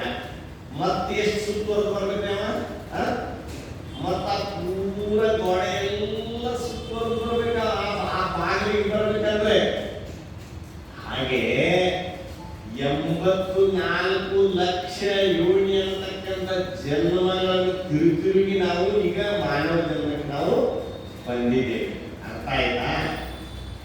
ಈ ಮಾನವ ಜನ್ಮ ಅನ್ನುವಂಥ ದ್ವಾರ ಬಾಗಿಲು. ಈಗ ಇದ್ರೊಳಗೆ ನಾವು ಪ್ರವೇಶ ಆಗಲಿಲ್ಲ ಅಂದ್ರೆ ಮತ್ತೆ 84 ಲಕ್ಷ ಜೀವರಾಶಿಗಳು ತಿರುಗಿ ಬರ್ಬೇಕಾಗ್ತದ. ಮತ್ತೆ ಅಲ್ಲಿ ಬರ್ಬೇಕಂತಂದ್ರೆ ಯಾಕಂತಂದ್ರ ಆ ದ್ವಾರ ಬಾಗಿಲು ಬಂದಾಗ ನಾವು ತೆರ್ಕೊಂತ ಹೊಂಟಲ್ಲ, ನಮ್ಮ ಪರಿಸ್ಥಿತಿ ಹಂಗಾಗ್ಬಿಟ್ಟೈತಿ. ಈ ಮಾನವ ಜನ್ಮ ಬಂದಾಗ ಈ ಅರಿಷಟ್ ವರ್ಗಗಳದಾವಲ್ಲ, ಕಾಮ, ಕ್ರೋಧ, ಲೋಭ, ಮತ, ಮೋಹ, ಮತ್ಸರ ಅಂತಕ್ಕಂಥ ರೋಗ ಐತಲ್ಲ, ರೋಗಗಳದಾವ. ಅವ್ರನ್ನ ಸಮಾಧಾನ ಪಡಿಸಕ್ಕೆ ಇವ್ ಹೊಂಟ್ಬಿಟ್ಟನ, ಈ ಬಾಗಿಲು ಬಿಟ್ಟ ಕೆರ್ಕೊಳಕಂತಿದೆ ಗೋಡೆ ಬಿಟ್ಟ. ಮತ್ತೆ ಆ ಕಡೆ ತಿರುಗಿ ಬರ್ಬೇಕಾಗ್ತದೆ. ಅದಕ್ಕೋಸ್ಕರವಾಗಿ ಇದು ಒಂದು ದ್ವಾರವಾಯು ಇದ್ದಂತೆ ಪ್ರಾಪ್ತ ಮಾನುಷಂ ಲೋಕಂ ಮುಕ್ತಿ ದ್ವಾರಮಪಾವೃತ ಮೋಕ್ಷವೆಂಬ ಮಂದಿರಕ್ಕೆ ಹೋಗಲಿಕ್ಕೆ ಇದು ಒಂದು ದ್ವಾರವಾಯು ಇದ್ದಂತೆ ಅಂತ ಭಾಗವತದಲ್ಲಿ ಭಾಗವತ ಶಾಸ್ತ್ರದಲ್ಲಿ ಶುಕ ಮುನಿಗಳು ಇದನ್ನ ಪರೀಕ್ಷಿತ ರಾಜನಿಗೆ ಉಪದೇಶ ಮಾಡತಕ್ಕಂಥವರಾಗಿದ್ದಾರ. ಅದಕ್ಕೋಸ್ಕರವಾಗಿ ಇಂಥ ಶ್ರೇಷ್ಠವಾದ ಜನ್ಮವಲ್ಲ. ಮನುಷ್ಯ ಮನುಷ್ಯ ಅಂತಾರಲ್ಲ, ಮನುಷ್ಯ ಅಂತ ಯಾರಿಗೆ ಅನ್ಬೇಕು? ಶಾಸ್ತ್ರದಲ್ಲಿ ಹೇಳ್ತಾರೆ, ಹುಟ್ಟಿ ಬಂದವರೆಲ್ಲರೂ ಮನುಷ್ಯರಲ್ಲಿ ಕಾಣ್ತಾರ, ಆದ್ರೆ ಅವರೆಲ್ಲರೂ ಮನುಷ್ಯರಲ್ಲ. ಮನುಷ್ಯ ಅಂತ ಯಾರಿಗೆ ಅನ್ಬೇಕಂತಂದ್ರ ಮತಯೋ ಯತ್ರ ಗಚ್ಚಂತಿ ತತ್ರ ಗಚ್ಚಂತಿ ವಾನರ, ಶ್ರುತಯೋ ಯತ್ರ ಗಚ್ಚಂತಿ ತತ್ರ ಗಚ್ಚಂತಿ ಮಾನವ. ಮನಸ್ಸಿಗೆ ಬಂದಾಗ ಮನಸ್ಸಿನ ಬೆನ್ನ ಹತ್ತಿ ಯಾರು ಹೋಗ್ತಾರ ಅವ್ರಿಗೆ ಮಂಗ್ಯ ಆಗ್ಬೇಕಂತ ವಾನರ ಅಂದ್ರೆ ಏನ? ಮನಸ್ಸಿಗೆ ಬಂದಂಗೆ ಯಾರು ಮಾಡ್ತಾರ ನೋಡ. ಮನಸ್ಸಿಗೆ ಬಂದಂತೆ ನಡೆಯದಿರು ಇಹದಲ್ಲಿ. ತನ್ನ ಮನಸ್ಸಿಗೆ ಬಂದಾಗ ತನ್ನ ತಿಳಿದಂಗೆ ಯಾರು ಮಾಡ್ತಾರ ಅವರಿಗೆ ಮಂಗ್ಯ ಅಂತ ಕರ್ತಾರ ಶಾಸ್ತ್ರದಲ್ಲಿ. ಮತಯೋ ಯತ್ರ ಗಚ್ಚಂತಿ ತತ್ರ ಗಚ್ಚಂತಿ ವಾನರ, ವಾನರ ಮಂಗ್ಯ. ಶ್ರುತಯೋ ಯತ್ರ ಗಚ್ಚಂತಿ, ಶ್ರುತಿಗಳು ವೇದ ಶಾಸ್ತ್ರಗಳು ಗುರುಗಳು ಬಲ್ಲವರು ಜ್ಞಾನಿಗಳು ಹೇಳಿದಂತೆ ಯಾರ ಕೇಳ್ತಾರ ಅವರಿಗೆ ಮನುಷ್ಯ ಅಂತ ಕರ್ಣ. ಶ್ರುತಯೋ ಯತ್ರ ಗಚ್ಚಂತಿ ತತ್ರ ಗಚ್ಚಂತಿ ಮಾನವ. ಮಾನವ ಅಂತಂದ್ರೆ ಶಾಸ್ತ್ರ ಪ್ರವಚನ ವೇದ ಇದು ಏನು ಹೇಳ್ತಾರೆ, ಗುರುಗಳು ಏನು ಹೇಳ್ತಾರ ಅದನ್ನ ಯಾರು ಫಾಲೋ ಮಾಡ್ತಾರ, ಅದನ್ನ ಯಾರು ಹಿಂಬಾಲಿಸ್ತಾರಲ್ಲ ಅವರಿಗೆ ಮನುಷ್ಯರು ಮನುಷ್ಯರು ಅಂತ ಕರಿಬೇಕು. ಮನುಷ್ಯರಾಗಿ ಕಾಣ್ತಾರೆ ಬಹಳ ಜನ. ಮನುಷ್ಯತ್ವ ಇಲ್ಲದ್ರು ತಮಗೇನ್ ಮಾಡೋದು? ಪ್ರಾಣಿಗಳಂತೆ ಬದುಕ್ತಾರೆ ಅಲ್ಲ, ಪ್ರಾಣಿಗಳಂತೆ ಬದುಕ್ತಾರೆ. ಮನುಷ್ಯರಾಗಿ ಹುಟ್ಟಿ ಬಂದ್ರು ಕೂಡ ಬಹಳಷ್ಟು ಜನ ಪ್ರಾಣಿಗಳಂತೆ ಬದುಕ್ತಾರೆ ಭೂಮಿ ಮೇಲೆ. ಅವರಲ್ಲಿ ಮನುಷ್ಯತ್ವ ಇರುವುದಿಲ್ಲ. ಮನುಷ್ಯತ್ವ ಯಾರಿಗಿರ್ತದ ಅವರಿಗೆ ಮನುಷ್ಯ ಅಂತ ಕರೀತಾರ. ಪ್ರಾಣಿಗಳು ಏನ್ ಮಾಡ್ತಾವ? ಅವು ತಿಂತವ, ಉಣ್ತಾವ, ಅವು ಸಂತಾನೋತ್ಪತ್ತಿ ಮಾಡ್ತಾವ. ಅವು ಯಾರ ಹೊಡ್ಯಾಕ ಬಂದ್ರ ಭಯ ಇರ್ತದ ಅವಕ್ಕ. ಮತ್ ಮನುಷ್ಯನು ಅಷ್ಟ ಮಾಡಿದ್ರೆ ಮನುಷ್ಯನಿಗೂ ಪ್ರಾಣಿಗಳಿಗೂ ಏನು ವ್ಯತ್ಯಾಸ? What is the difference between man and animal ಅಂತ. ಪ್ರಾಣಿಗೂ ಮನುಷ್ಯನಿಗೂ ವ್ಯತ್ಯಾಸ ಏನು ಅಲ್ಲ? ಅದಕ್ಕೆ ಮನುಷ್ಯನಾಗಿ ಹುಟ್ಟಿ ಬಂದ್ಬಿಡೋದು, ಮನುಷ್ಯತ್ವ ಅನ್ನುವಂಥದ್ದು ಇರ್ಬೇಕು. ಅದು ಬಹಳ ಮುಖ್ಯ, ಹೌದಿಲ್ರಿ? ಅದಕ್ಕಾಗಿ ಮಡಿವಾಳ ಮಾಚಿದೇವರು ಹೇಳ್ತಾರೆ, ವಾಯು ಗುಣವ ಸರ್ಪ ಬಲ್ಲುದು. ವಾಯು ಗುಣವ ಸರ್ಪ ಬಲ್ಲುದು, ಸಿಹಿಯ ಗುಣವ ಇರುವೆ ಬಲ್ಲುದು. ಸಿಹಿಯ ಗುಣವ, ವೇಳೆಯ ಗುಣವ ಕೋಳಿ ಬಲ್ಲುದು, ಗೋತ್ರದ ಗುಣವ ಕಾಗೆ ಬಲ್ಲುದು. ಮನುಷ್ಯನಾಗಿ ಹುಟ್ಟಿ ಬಂದ ಬಳಿಕ ಶಿವಭಕ್ತಿ ಶಿವಜ್ಞಾನವನ್ನು ಅರಿಯದಿರುತ್ತೊಡೆ, ಶಿವಭಕ್ತಿ ಶಿವಜ್ಞಾನವನ್ನು ಅರಿಯದಿರುತ್ತೊಡೆ ಕಾಗೆ ಕೋಳಿಗಳಿಗಿಂತ ಕರಕಷ್ಟ ಕಾಣ ತಿಳಿದೇವಾ. ನೋಡ್ರಿ, ವಾಯುಗುಣ ಸರ್ಪ ಬಲ್ಲುದು. ನಾವು ಅದು ವಾಯು ವಿಹಾರ, ಗಾಳಿ ತಿಂದು ಬದುಕುದಂತ ಹಾವು. ಇರುವೆ ಗಿಡದ ಮೇಲೆ ಹಣ್ಣಾಗಿತ್ತಂದ್ರೆ ಇರುವೆಗೆ ಗೊತ್ತಾಗ್ತದ, ವಾಸನೆ ಹಿಡ್ಕೊಂಡು ಹೋಗ್ತದೆ, ಇರುವೆ ಸಾಲ ಹಿಡಿತಾವು. ಸಿಹಿಯ ಗುಣವ ಇರುವೆ ಬಲ್ಲುದು, ವೇಳೆಯ ಗುಣವ ಕೋಳಿ ಬಲ್ಲುದು. ಕೋಳಿ ಕೂಗುದಲ್ಲ ಬೆಳಿಗ್ಗೆ, ಅದನ್ನ ಅಲಾರಾಮ್ ಇಟ್ಕೊಂಡು ಮಲ್ಕೊಂಡದ ಇಲ್ಲ, ಇಷ್ಟೇ ಸಮಯ ಆಗಿದೆ ಅಂತ ಕೋಳಿ ಗೊತ್ತಾಗ್ತದೆ. ವೇಳೆಯ ಗುಣವ ಬಂದು ಗೋತ್ರದವನವಾಗಿ ಬಂದು ಮನುಷ್ಯನಾಗಿ ಹುಟ್ಟಿ ಬಂದ ಬಳಿಕ ಶಿವಭಕ್ತಿ ಶಿವ ಜ್ಞಾನವನ್ನು ಅರಿಯದಿರುತ್ತದೆ. ಕಾಗೆ ಕೋಳಿಗಳಿಗಿಂತ ಕನಿಷ್ಠ ನಿನ್ನ ಜನ್ಮ, ನರಿ ನಾಯಿಗಳಿಗಿಂತಲೂ ಹೀನ ನಿನ್ನ ಜನ್ಮ ಅಂತ ಇದು ಶರಣರ ಹೇಳಿದ ವಚನ, ನಾನು ಹೇಳೋದಲ್ಲ. ಹೇಳ್ಬೇಕು, ಗೊತ್ತಾಯ್ತಾ? ಹಿಂಗೆ ಹೇಳ್ತಾರ. ಈಗ ನಮ್ಮಲ್ಲಿ ಕಂಡು ಬರ್ತದೇನಿಲ್ರಿ, ನೀವು ಸಿಟಿಯಾಗಿ ಪ್ರತ್ಯಕ್ಷವಾಗಿ ಕಾಣಬಹುದು. ಹಳ್ಳಿಯಲ್ಲಿ ಭಾವಿಗೆ ಬರ್ತಿರ್ತಾರ, ಅವ್ರ ಭಾವನೆಗಳು ಚಲೋ ಇರ್ತಾವ. ದೇವ್ರ ಗುಡಿಗೆ ಹೋಗ್ತಾರ, ದೇವ್ರ ಅದಾನಪ್ಪ, ಆಂಜನೇಯ ಸ್ವಾಮಿ ಅದಾನಪ್ಪ, ಸಿದ್ಧಾರ್ಥ ಅದಾನಪ್ಪ, ಇಲ್ಲಿ ದೇವಿ ಅದಾನಪ್ಪ ಅಂತೇಳಿ ನಿಜವಾಗ್ಲೂ ದೇವರ ಅಂತ ಭಾವಿಸ್ತಾರ ಅವರು. ಊರಾಗಿ ಗುಡಿ ಇರ್ತಾವಲ್ಲ, ಅಲ್ಲಿ ದೇವರು ಇದ್ದಾನೆ ಅನ್ನುವಂಥ ಭಾವನೆ ಗಟ್ಟಿಯಾಗಿರ್ತದ ಅವರಿಗೆ. ಬೆಳಿಗ್ಗೆ ಅಲ್ಲಿ ಹೋಗ್ತಾರ, ನಮಸ್ಕಾರ ಮಾಡ್ತಾರ, ತಮ್ಮ ಕೆಲಸಗಳಿಗೆ ಹೋಗ್ತಾರ. ಅವರು ಹಳ್ಳಿಯಲ್ಲಿರುವಂತ ಜನ ಪೇಟೆಯಾಗಿರುವಂತವ್ರು ಕೆಲವರು ವಿಚಾರ ಹೇಳ್ತಾರೆ, ಎಲ್ಲರೂ ಹೇಳೋಲ್ಲ, ಕೆಲವರು ಮಾತ್ರ. ಲೋಕದೊಳಗೆ ಆಸ್ತಿಕರು ಮತ್ತು ನಾಸ್ತಿಕರಂತೆ ಎಲ್ಲ ವರ್ಗಗಳಿದ್ದಾವೆ. ಪೇಟೆಯಾಗಿದ್ದವ್ರು ನೋಡ್ರಿ, ಬೆಳಿಗ್ಗೆ ಎದ್ದ ತಕ್ಷಣ ಆಶ್ರಮಕ್ಕೆ ಹೋದ್ರೆ ಅವ್ರ ಟೈಮ್ ವೇಸ್ಟ್ ಆಗ್ತದ. ಆಶ್ರಮಕ್ಕೆ ಹೋದ್ರೆ, ಪ್ರಾರ್ಥನೆಗೆ ಹೋದ್ರೆ, ಪ್ರವಚನಕ್ಕೆ ಹೋದ್ರೆ ಅವ್ರ ಟೈಮ್ ವೇಸ್ಟ್ ಆಗ್ತದೆ. ಕೆಲವ್ರದ್ದು ನಾ ಹೇಳೋದಿಲ್ಲ, ಅವ್ರು ಬೆಳಿಗ್ಗೆ ಎದ್ದ ತಕ್ಷಣ ಏನ್ ಮಾಡ್ತಾರೆ, ವಾಕಿಂಗ್ ಅಂತ ಹೋಗ್ತಾರಲ್ಲ, ವಾಕಿಂಗ್ ಹೋಗ್ತಾರೆ. ವಾಕಿಂಗ್ ಹೋಗಿ ಬೇಡ ಅನ್ನೋದಿಲ್ಲ, ವಾಕಿಂಗ್ ಹೋಗುವಾಗ ನಾಯಿ ಹಿಡ್ಕೊಂಡು ಹೋಗ್ತಾರೆ. ಬೆಳಿಗ್ಗೆ ನೋಡ್ಬೇಕಾಗಿರೋ ರಸ್ತೆ ಇರೋದು, ವಾಕಿಂಗ್ ಹೋಗುವಾಗ ನಾಯಿ ಜೊತೆ ಹಿಡ್ಕೊಂಡು ಹೋಗ್ತಾನ ಮನುಷ್ಯ. ಆ ನಾಯಿಯ ಸೇವೆ ಮಾಡ್ತಾನ, ಅದಕ್ಕೆ ಬೇಸರ ಪಡೋದಿಲ್ಲ, ನಾಚಿಕೆ ಪಡೋದಿಲ್ಲ. ಆ ಒಂದು ನಾಯಿಯ ಸೇವೆ ಮಾಡ್ತಾನೆ ಬೆಳಿಗ್ಗೆ ಎದ್ದ ತಕ್ಷಣ. ದೊಡ್ಡ ಬುದ್ಧಿವಂತರು ವಿದ್ಯಾವಂತರದ್ದು ಮಾಡೋದು ಕೆಲಸ ಅಲ್ಲ. ನಾನು ಮಾಡಬಾರ್ದು ಅಂತ ಹೇಳೋದಿಲ್ಲ, ನಾಯಿ ಸಾಕಬಾರ್ದು ಅಂತ ನಾ ಹೇಳ್ತಾ ಇಲ್ಲ.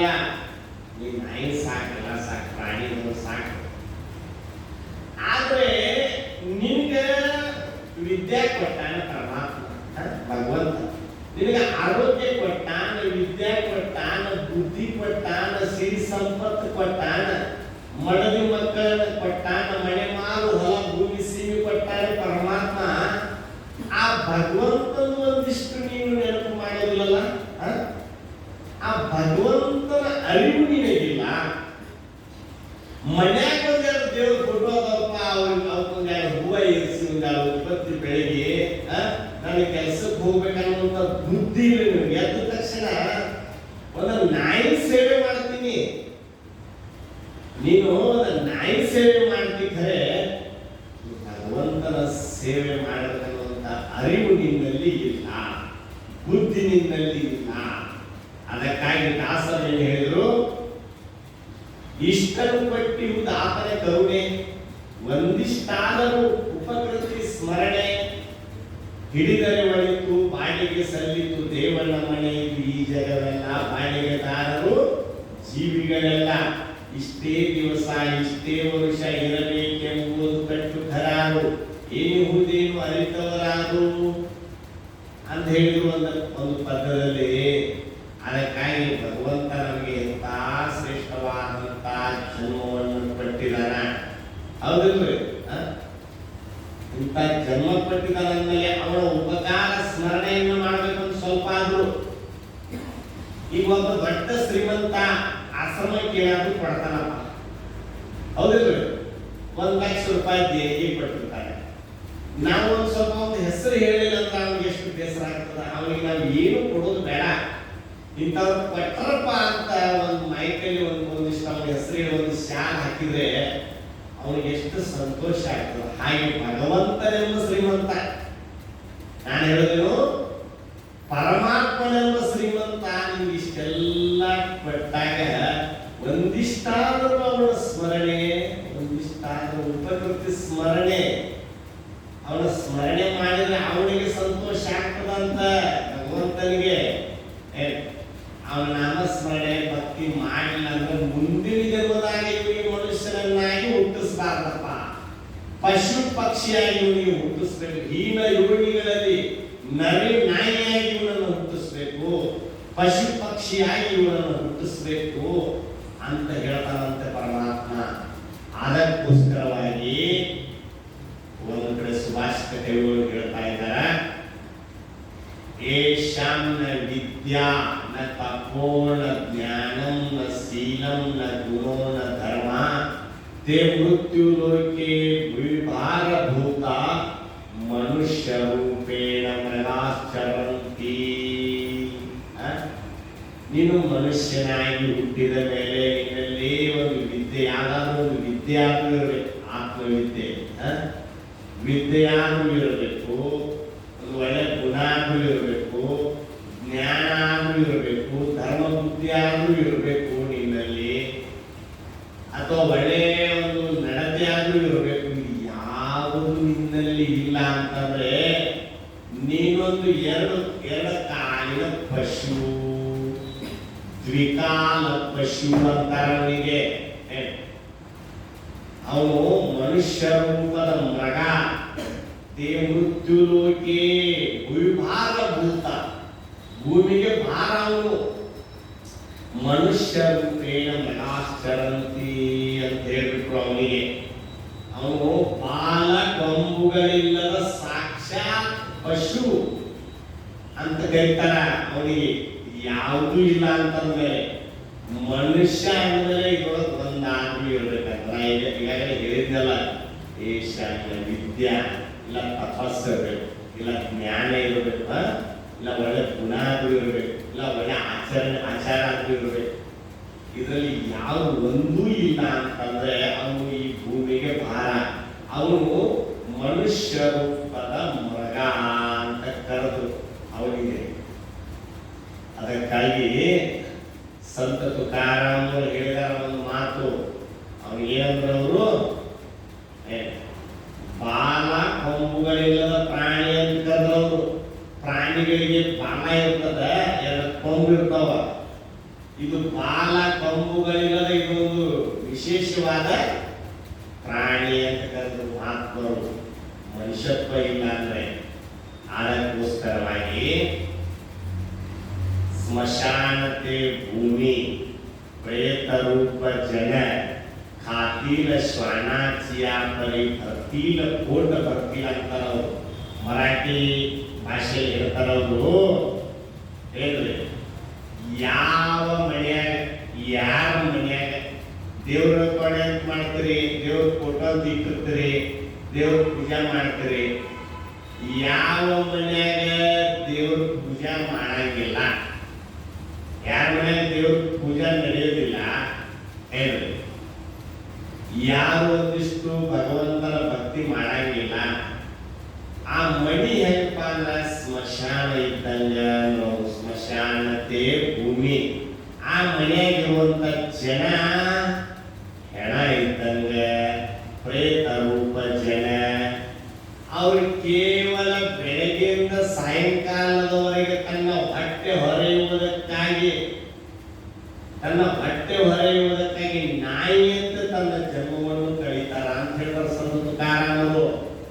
ನಾಯಿ ಕೂಡ ಇನ್ನೊಬ್ಬರ ಬಾಗಿಲು ಯಾಕೆ ಕಾಯ್ತಂದ್ರೆ ಹೊಟ್ಟೆಗಾಗಿ, ಹೊಟ್ಟೆ ತುಂಬಿಸಿಕೊಳ್ಳುವುದಕ್ಕಾಗಿ ಇನ್ನೊಬ್ಬರ ಮನೆ ಬಾಗಿಲು ಕಾಯ್ತದಂತ ನಾಯಿ. ಅದಕ್ಕಾಗಿ ಅವ್ರ ಬರ ಕೇವಲ ಹೊಟ್ಟೆ ಚಿಂತೆ, ಬಟ್ಟೆ ಚಿಂತೆ ಅಷ್ಟೇ, ದೇವರ ಚಿಂತೆ ಇಲ್ಲವೇ ಇಲ್ಲ. ಅದಕ್ಕೋಸ್ಕರವಾಗಿ ಹಗಲು 4 ಜಾವ ಅಶನಕ್ಕೆ ಕುದಿಯುವರು. 4 ಜಾವ ಅಂತಂದ್ರೆ 12 ಗಂಟೆ. ಹಗಲು 4 ಜಾವ ಅಶನಕ್ಕೆ ಕುದಿಯುವರು, ഇരുಳು 4 ಜಾವ ವ್ಯಸನಕ್ಕೆ ಕುದಿಯುವರು. ತನ್ನೊಳಗಿರ್ತಮ್ಮ ಘನವನ್ನರಿಯರಯ್ಯ ಚನ್ನ ಮಲ್ಲಿಕಾರ್ಜುನ, ಅಗಸು ನೀರೊಳಗಿದ್ದು ಬಾಯಾರಿಸತ್ತಂತೆ. ತನ್ನೊಳಗಿರ್ತಮ್ಮ ಘನವನ್ನರಿಯರಯ್ಯ ಮಾಲಿ ತಾಯಿ ಹೇಳ್ತಾಳೆ. ಹಗಲು 4 ಜಾವ, ಹಗಲಿ 12 ತಾಸು ಹೊಟ್ಟೆ ಚಿಂತೆ ಮಾಡ್ತಾರೆ ಕೆಲವರು. ഇരുಳು 4 ಜಾವ ವಿಷಯ ಚಿಂತನೆ, ವ್ಯಸನಕ್ಕೆ ಕುಡಿಯುವುದು, ತಿನ್ನುವುದು, ವ್ಯಸನ. ಅಗಸ ನೀರಾಗ ನಿಂತು ಬಟ್ಟೆ ತೊಳಿತಾ ಇರ್ತಾನೆ. ಅಗಸ ನೀರಾಗ ನಿಂತು, ಆದ್ರೆ ಬಾಯಾರಿಕೆ ಆಗಿದೆ, ನೀರು ಕುಡಿಲಿಕ್ಕೆ ಟೈಮ್ ಇಲ್ಲ ಅವನಿಗೆ.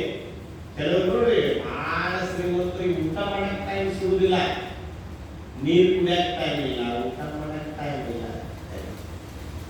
ಅದಕ್ಕಾಗಿ ಅವ್ರು ಹೇಳ್ತಾರೆ, ಅಗಸು ನೀರೊಳಗಿದ್ದು ಬಾಯಾರಿ ಸತ್ತಂತೆ. ಅಗಸ ನೀರಾಗ ನಿಂತು ನೀರು ಕುಡಿಬೇಕಂತ ಕುಡಿಯಕ್ಕೆ ಅವ್ರಿಗೆ ಟೈಮ್ ಇಲ್ಲ, ಬಾಯಾರಿ ಸತ್ತಂತೆ. ನೀನು ಆನಂದ ಸ್ವರೂಪನಿದ್ದರೂ ಕೂಡ, ನೀನು ಆತ್ಮ ಸ್ವರೂಪನಿದ್ದರೂ ಕೂಡ ಆನಂದವನ್ನು ಅನುಭವಿಸದೆ ಸತ್ತು ಹೋಗ್ತಾ ಇದೆಯಲ್ಲ, ಇದು ಆ ಅಗಸ ನೀರಾಗಿದ್ದು ಬಾಯಾರಿ ಸತ್ತಂತೆ ಆಗುತ್ತದೆ ಅಂತ ತನ್ನೊಳಗಿರುತ್ತ ಮಹಾಗಣವನರಿಯರಯ್ಯ ಚನ್ನಮಲ್ಲಿಕಾರ್ಜುನ ಅಂತ ಅಕ್ಕ ಮಹಾದೇವಿ ಹೇಳ್ತಾ ಇದ್ದಾಳೆ. ಅದಕ್ಕೋಸ್ಕರವಾಗಿ ಯಾಜ್ಞವಲ್ಕ್ಯ ಋಷಿಗಳು ಆ ಕಾಲದಲ್ಲಿ ಬ್ರಹ್ಮವಾದಿನಿ ಉಪನಿಷತ್ತುಗಳ ಕಾಲದಲ್ಲಿ ಬ್ರಹ್ಮವಾದಿನಿ ಗಾರ್ಗಿ ಅಂತ ಆಗಿದ್ರು. ಗಾರ್ಗಿ ಬ್ರಹ್ಮ ಜ್ಞಾನವನ್ನು ಬಲ್ಲಂಥ ಒಬ್ಬ ಮಹಿಳೆ, ಅಧ್ಯಾತ್ಮದಲ್ಲಿ ಗಾರ್ಗಿ ಅಂತ ಹೆಸರು ಕೇಳಿರ್ಬೋದು. ಗಾರ್ಗಿ, ಮೈತ್ರೇಯಿ ಅಂತ. ಆ ಗಾರ್ಗಿಯನ್ನು ಕುರಿತು ಯಾಜ್ಞವಲ್ಕ್ಯ ಋಷಿಗಳು ಹೇಳ್ತಾರೆ, ಈ ಲೋಕದೊಳಗೆ ಕೃಪಣರು ಯಾರು ಅಂತಂದ್ರೆ ಯೋವಾ ಏಕದಕ್ಷರಂ ಗಾರ್ಗ್ಯ ಐವಿದಿತ್ವ ಅಸ್ಮಾನ್ ಲೋಕಾನ್ ಪ್ರೈತಿ ಸ ಕೃಪಣ. ಯಾರು ಈ ಮಾನವ ಜನ್ಮಕ್ಕೆ ಬಂದರೂ ತನ್ನ ಆತ್ಮ ವಿಚಾರವನ್ನು ಯಾರು ತಿಳಿಯುವುದಿಲ್ಲವೋ ಅವರು ಕೃಪಣರು ಅಂತ ಯಾಜ್ಞವಲ್ಕ್ಯರು ಹೇಳಿದ ಒಂದು ಮಾತನ್ನ. ಅದಕ್ಕಾಗಿ ಅವಿಜ್ಞಾತೆ ಜನ್ಮ ನಷ್ಟ, ವಿಜ್ಞಾತೆ ಜನ್ಮ ಸಾರ್ಥಕಂ. ಅರಿದೊಡೆ ಶರಣ, ಮರೆದೊಡೆ ಮಾನವ ಅಂತಾರಲ್ಲ, ಹಾಗೆ ನೀನು ಅರಿಯಲಿಲ್ಲ, ನೀನು ತಿಳಿಯಲಿಲ್ಲ ಅಂತಂದ್ರೆ ನಿನ್ನ ಜನ್ಮ ವ್ಯರ್ಥ, ಜನ್ಮ ವ್ಯರ್ಥ. ತಿಳಿದಿ ನಿನ್ನ ಜನ್ಮ ಸಾರ್ಥಕ. ಅವಿಜ್ಞಾತೆ ಜನ್ಮ ನಷ್ಟಂ, ವಿಜ್ಞಾತೆ ಜನ್ಮ ಸಾರ್ಥಕಂ ಇತಿ ವೇದಾಂತ ಡಿಂಡಿಮ. ಇದು ವೇದಾಂತದ ಒಂದು ಏನಪ್ಪಾ ಅಂತಂದ್ರ ತೀರ್ಮಾನ ಅಂತ.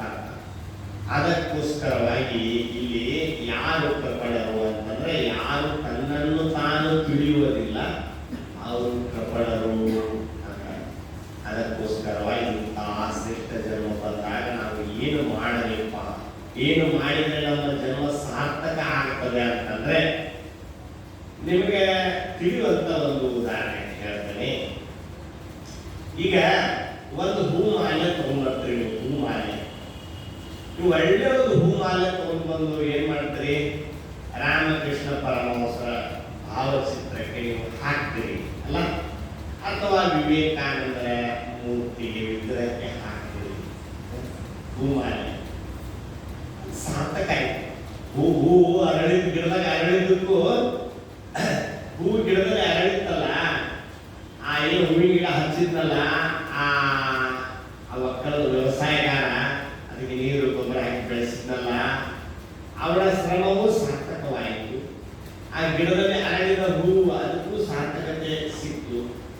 ತಂದು ಹಾಕಿದೆಯಲ್ಲ ನಿನಗೂ ಸಾರ್ಥಕತೆ ಸಿಕ್ತು ಅಲ್ಲ. ಆ ಹೂಮಾಲೆ ದೇವರಿಗೆ ತಂದು ಹಾಕಿದ್ರೆ ಅದೇ ಹೂಮಾಲೆ ನಾವು ತೆಗೆದುಕೊಟ್ವಿ ಅಂತಂದ್ರೆ ನೀನು ನಿನ್ನ ಉಡಿಯೊಳಗೆ ತಗೊಂಡು ಇದು ಪ್ರಸಾದಪ್ಪ ಗುರುಗಳು ಕೊಟ್ಟರು, ಇದು ಮಹಾಪ್ರಸಾದ ತಗೊಂಡು ನೀನು ಮನೆಗೆ ತಗೊಂಡು ಹೋಗ್ತೀಯ, ಮನೆಯಲ್ಲಿರ್ತಕ್ಕಂಥ ಭಾವಚಿತ್ರಗಳಿಗೆ ಫೋಟೋಗಳಿಗೆ ನೀನು ಹಾಕ್ತೀಯ ಅಲ್ಲ, ಪ್ರಸಾದ ಆಯ್ತು. ಅದು ದೇವರ ಸ್ಪರ್ಶ ಮಾಡಿದ್ದದು, ದೇವರ ಸ್ಪರ್ಶ ಕ್ಷಣಕಾಲ ದೇವರ ಸ್ಪರ್ಶ ಮಾಡಿದ್ರೆ ಅದು ಪವಿತ್ರವಾಯಿತು. ಅದೇ ಹೂಮಾಲೆ ಇನ್ನೊಂದು ಕಡೆ ತಗೊಂಡು ನೀವು ಹೋಗಿ ಹಾಕಿದಿಲ್ಲ, ಹಾಕ್ಬಾರ್ದು ಅಂತ ಹೇಳೋದಿಲ್ಲ, ಇನ್ನೊಂದು ಕಡೆ ತಗೋತಿಲ್ಲ. ಯಾರಾದ್ರೂ ದೇಹ ಬಿಟ್ಟಿರ್ತಾರಲ್ಲ, ಯಾರಾದ್ರೂ ಪ್ರಾಣ ಬಿಟ್ಟಿರ್ತಾರಲ್ಲ, ಅಲ್ಲಿ ತಗೊಂಡು ಆ ಹೂಮಾಲೆ ಹಾಕಿದೆ ಅಂದ್ರೆ ಸ್ವಾಮಿಗಳು ಈ ಯಾರಾದ್ರೂ ತಗೊಂಡು ಹೋಗ್ತೀರಾ? ಈ ತಗೊಳಪ್ಪ, ಈಗ ಆಶೀರ್ವಾದ ತಗೊಂಡು ಹೋಗ ಅಂತ ಯಾರು ತಗೊಂಡು ಹೋಗ್ತಾರ? ತಗೊಂಡು ಯಾಕೆ? ಅದು ಅಪವಿತ್ರವಾಯಿತು. ಅದು ಆ ಮೃತ ದೇಹದ ಸಂಗ ಮಾಡಿತ್ತು, ಅದು ಅಪವಿತ್ರವಾಯಿತು. ಈ ಹೂಮಾಲೆ ಇದು ಭಗವಂತನ ಸಂಗ ಮಾಡಿದಕ್ಕಾಗಿ ಇದೇನಾಯ್ತು? ಇದು ಪವಿತ್ರವಾಯಿತು. ಇದು ಹೂಮಾಲೆ ದೃಷ್ಟಾಂತ. ಇದು ಇಲ್ಲಿ ಯಾವ ಹೂಮಾಲೆ? ಈ ಮಾನವ ದೇಹ, ಮಾನವ ಜನ್ಮ ಅನ್ನುವಂತ ಹೂವಿನ ಮಾಲೆ ಅಂತ ತಿಳ್ಕೊ. ಈ ಮಾನವ ಜನ್ಮ ಅನ್ನುವಂತ ಹೂವಿನ ಮಾಲೆ ಗುರುಶಾಸ್ತ್ರಕ್ಕೆ ಶರಣಾಗತನಾದರೆ, ಭಗವಂತನಿಗೆ ಶರಣಾಗತನಾದರೆ ಈ ಹೂಮಾಲೆ ಇದು ದೇವರ ಕೊರಳಿಗೆ ಹೋಯಿತು ಅಂತ ಅರ್ಥ. ಅರ್ಥ ಆಯ್ತಾ? ಇಲ್ಲ ಇದು ಬರೇ ದುಶ್ಚಟ, ದುರ್ವ್ಯಸನ, ದುರ್ವ್ಯವಹಾರ, ದುರಾಚಾರಕ್ಕೆ ಇದನ್ನ ನೀ ಬಳಸಿದಿ ಅಂತಂದ್ರೆ ಒಳ್ಳೆ ಹೂಮಾಲೆ ತಗೊಂಡು ಹೋಗಿ ಒಂದು ಹೆಣದ ಮೇಲೆ ಹಾಕಿದಂಗೆ ಆಗಿಬಿಡ್ತದೆ. ಅದೆಲ್ಲ ದುಶ್ಚಟಗಳು, ಚುಟ್ಟ, ಸಿಗರೇಟ್, ಸಿದ್ದಿ, ಸೆರೆ, ಇಸ್ಪೇಟ, ಇದಕ್ಕೆ ಇದನ್ನು ಬಳಸಿದೆ ಅಂತಂದ್ರೆ ಶ್ರೇಷ್ಠವಾದ ಹೂಮಾಲೆಯನ್ನ ಒಂದು ಸತ್ತ ಶವದ ಮೇಲೆ ಹಾಕಿದಂಗೆ ಆಗ್ತದ. ಇದಕ್ಕೆ ಯಾವ ಬೆಲೆಯೂ ಸಿಗುವುದಿಲ್ಲ, ಇದು ಸಾರ್ಥಕ ಆಗಲಿಲ್ಲ. ಅದಕ್ಕೋಸ್ಕರವಾಗಿ ಮಾನವ ಜನ್ಮ ದೊಡ್ಡದು, ಇದ ಹಾನಿ ಮಾಡಲಿ ಬೇಡ, ಉತ್ಸಪ್ಪಗಳಿರ. ಕಣ್ಣು, ಕೈ, ಕಾಲು, ಕಿವಿ, ಮೇಲ, ನಾಲಿಗೆ ಇರಲಿಕ್ಕಾಗಿ ಕಾಲಹರಣ ಸ್ಮರಣೆ ನೀವು ಬರ್ತೀರಪ್ಪಯ್ಯ. ಎಂತ ಮಾನವ ಜನ್ಮ ಇದು, ಏನು ಕೇಳಿಸಿರಪ್ಪಯ್ಯ. ಇಂಥ ಮಾನವ ಜನ್ಮ ಸಿಕ್ಕಿದ್ದೇನರಪ್ಪಯ್ಯ. ಸಿಗ್ತದ ಇದು? ಪುನಃ ಹುಟ್ಟಿ ಹುಟ್ಟಿ ಸಾಯೋ ಹುಲ್ಲ ಬೀಜ ಅಲ್ಲವ. ಒಂದ್ಸಲ ಏನು ಬೈ ಚಾನ್ಸ್ ಲ್ಯಾಟ್ರಿ ಅಂತಾರಲ್ಲ, ಲ್ಯಾಟ್ರಿ ಹಾಕಿದಾಗ ಬೈ ಚಾನ್ಸ್ ಸಿಕ್ಕೈತಿ. ಸಿಕ್ಕಾಗ ಇದರ ವ್ಯರ್ಥವಾಗಿ ಕಳಿಬೇಡ. ನಿನ್ನ ಕೈಯಲ್ಲಿ ಒಂದು ವಜ್ರದ ಹರಳಿದೆ, ವಜ್ರದ ಹರಳು. ನೀನು ನದಿ ದಂಡೆ ಮೇಲೆ ಹೊರಟಿದಿ, ಒಂದು ಬ್ರಿಡ್ಜ್ ಮೇಲೆ ಹೊರಟಿದಿ. ನದಿ ಹರಿತಾ ಇದೆ, ದೊಡ್ಡ ನದಿ, ತುಂಗಭದ್ರ, ಯಾವುದು ಕಾವೇರಿ ನದಿ ಹರಿತಾವಲ್ಲ. ಆ ನದಿ ದಂಡೆ ಮೇಲೆ ನೀನು ಹೋಗುವಾಗ, ಒಂದು ಸೇತುವೆ ಮೇಲೆ ನೀನು ಹೋಗುವಾಗ ನಿನ್ನ ಕೈಯಲ್ಲಿ ಒಂದು ವಜ್ರದ ಹರಳಿದೆ, ವಜ್ರದ ಹರಳು. ಅಕಸ್ಮಾತ್ ಅದು ನಿನ್ನ ಕೈಯಿಂದ ಜಾರಿ ನದಿಯಲ್ಲಿ ಬಿತ್ತಂದ್ರೆ, ಅಕಸ್ಮಾತ್ ವಜ್ರದ ಹರಳು ನಿನ್ನ ಕೈಯಿಂದ ಜಾರಿ ಕೆಳಗೆ ಬಿತ್ತಂದ್ರೆ ಅದು ಹುಡುಕಿದ್ರೆ ಸಿಗತೈತೇನಪ್ಪ? ಕೈ ಜಾರಿ ಹೋಯ್ತಂದ್ರೆ ಅದು ಮತ್ತೆ ನಿನಗೆ ಸಿಗತೈತೇನಪ್ಪ? ಸಿಗೋದಿಲ್ಲ. ಅದರಂತೆ ಈ ಜನ್ಮ ಹೋಯ್ತಂದ್ರೆ ಮತ್ತೆ ಸಿಗತೈತೇನಪ್ಪ? ಅಥವಾ ನಿನಗೆ ನಾನು 100 ವರ್ಷ ಬದುಕ್ತೀನಿ ಅನ್ನೋದ ಗ್ಯಾರಂಟಿ ಅಲ್ಲ ಐತೇನಪ್ಪ? ಸುಮ್ಮನೆ 100 ವರ್ಷ ಆಯುಷ್ಯ ಅಂತ ನಾನೀಗ ಅಷ್ಟೇ ಹೇಳೋದು. ಒಂದು ಮುಂದೊಂದು ಬೋರ್ಡ್ ಅಂತ 100 ವರ್ಷ ಆಯುಷ್ಯ ಮಾನವನಿಗೆ. ಆದ್ರೆ ಬೆನ್ನ ಹಿಂದೆ ಒಂದು ಬೋರ್ಡ್ ಐತಂತ, ನೋ ಗ್ಯಾರಂಟಿ ಅಂತ. ಎಲ್ಲೋ ಯಾರು 100 ವರ್ಷ ಬರ್ತವ್ರು, ಯಾರು ಎಲ್ಲೋ ಒಬ್ರು ಅಲ್ಲ. ನಾಳಿನವರೆಗೆ ಇರ್ತೇವಂತ ಗ್ಯಾರಂಟಿ ಯಾರಿಗೂ ಇಲ್ಲ. ಇದಕ್ಕೆ ಗ್ಯಾರಂಟಿ ಕಾರಣ ಇಲ್ಲ. ಇದಕ್ಕೆ ನೀ ಏನಾದ್ರು ತಗೋ, ಒಂದು ಗ್ಯಾರಂಟಿ ಕಾರಣ ಇರ್ತದೆ. ಇದಕ್ಕೆ ನಾನು 100 ವರ್ಷ ಬದುಕ್ತೀನಿ ಅಂತ ಅಗ್ರಿಮೆಂಟ್ ಮಾಡ್ಕೊಂಡ್ರೆ ಇಲ್ಲ ಇಲ್ಲ ಇಲ್ಲ. ಅದಕ್ಕಾಗಿ ಇದು ಒಮ್ಮೆ ಹೋಯ್ತು ಅಂತಂದ್ರೆ ಮತ್ತೆ ಸಿಗುವಂತ ಗ್ಯಾರಂಟಿ ಇಲ್ಲ. ಪುನರ್ವಿತ್ತಂ, ಪುನರ್ಮಿತ್ರಂ, ಪುನರ್ಮಹಿ, ಪುನರ್ಭಾರ್ಯ, ಏತತ್ ಸರ್ವಂ ಪುನರ್ಲಭ್ಯ ನ ಶರೀರೆ ಪುನಃ ಪುನಃ. ಪುನರ್ವಿತ್ತಂ, ಪುನರ್ಮಿತ್ರಂ, ಪುನರ್ಭಾರ್ಯ. ನೀ ದುಡ್ಡು ಕಳ್ಕೊಂಡ್ರೆ ಮತ್ತು ದುಡ್ಡು ಸಂಪಾದನೆ ಮಾಡಬಹುದು. ಪುನರ್ವಿತ್ತಂ. ಪುನರ್ಮಿತ್ರಂ, ಒಬ್ಬ ಸ್ನೇಹಿತನನ್ನ ಕಳ್ಕೊಂಡ್ರೆ ಮತ್ತೊಬ್ಬರ ಸ್ನೇಹವನ್ನು ಬೆಳೆಸಿ ಗೆಳೆತನ ಗೆಳೆಯನ್ನಾಗಿ ಮಾಡ್ಕೋಬಹುದು. ಪುನರ್ಮಿತ್ರ, ಪುನರ್ಬಾಲ್ಯ. ಒಂದು ಮಡದಿ ನಿನ್ನನ್ನು ಬಿಟ್ಟು ಹೋದರೆ ಅಥವಾ ತೀರ್ಕೊಂಡ್ರೆ ಇನ್ನೊಂದು ಲಗ್ನ ಆಗಬಹುದು, ಪುನರ್ಭಾರ್ಯ. ಪುನರ್ಮಹಿ, ಇನ್ನು ಹೊಲ ಮನೆ ಕಳ್ಕೊಂಡ್ರೆ ಮತ್ತೆ ಕಳಿಸಬಹುದು. ಪಾಂಡವರೆಲ್ಲ ರಾಜ್ಯ ಕಳ್ಕೊಂಡಿದ್ರು, ಮತ್ತೆ ಕಳಿಸಿದ್ರಲ್ಲ ಯುದ್ಧ ಮಾಡಿ. ಏತತ್ ಸರ್ವಂ ಪುನರ್ಲಭ್ಯ, ಇವೆಲ್ಲ ಪುನಃ ಸಿಗ್ತವ. ಆದರೆ ನ ಶರೀರೇ ಪುನಃ ಆದ್ರೆ ಈ ಜನ್ಮ ಪುನಃ ಸಿಗೋದಿಲ್ಲಪ್ಪ.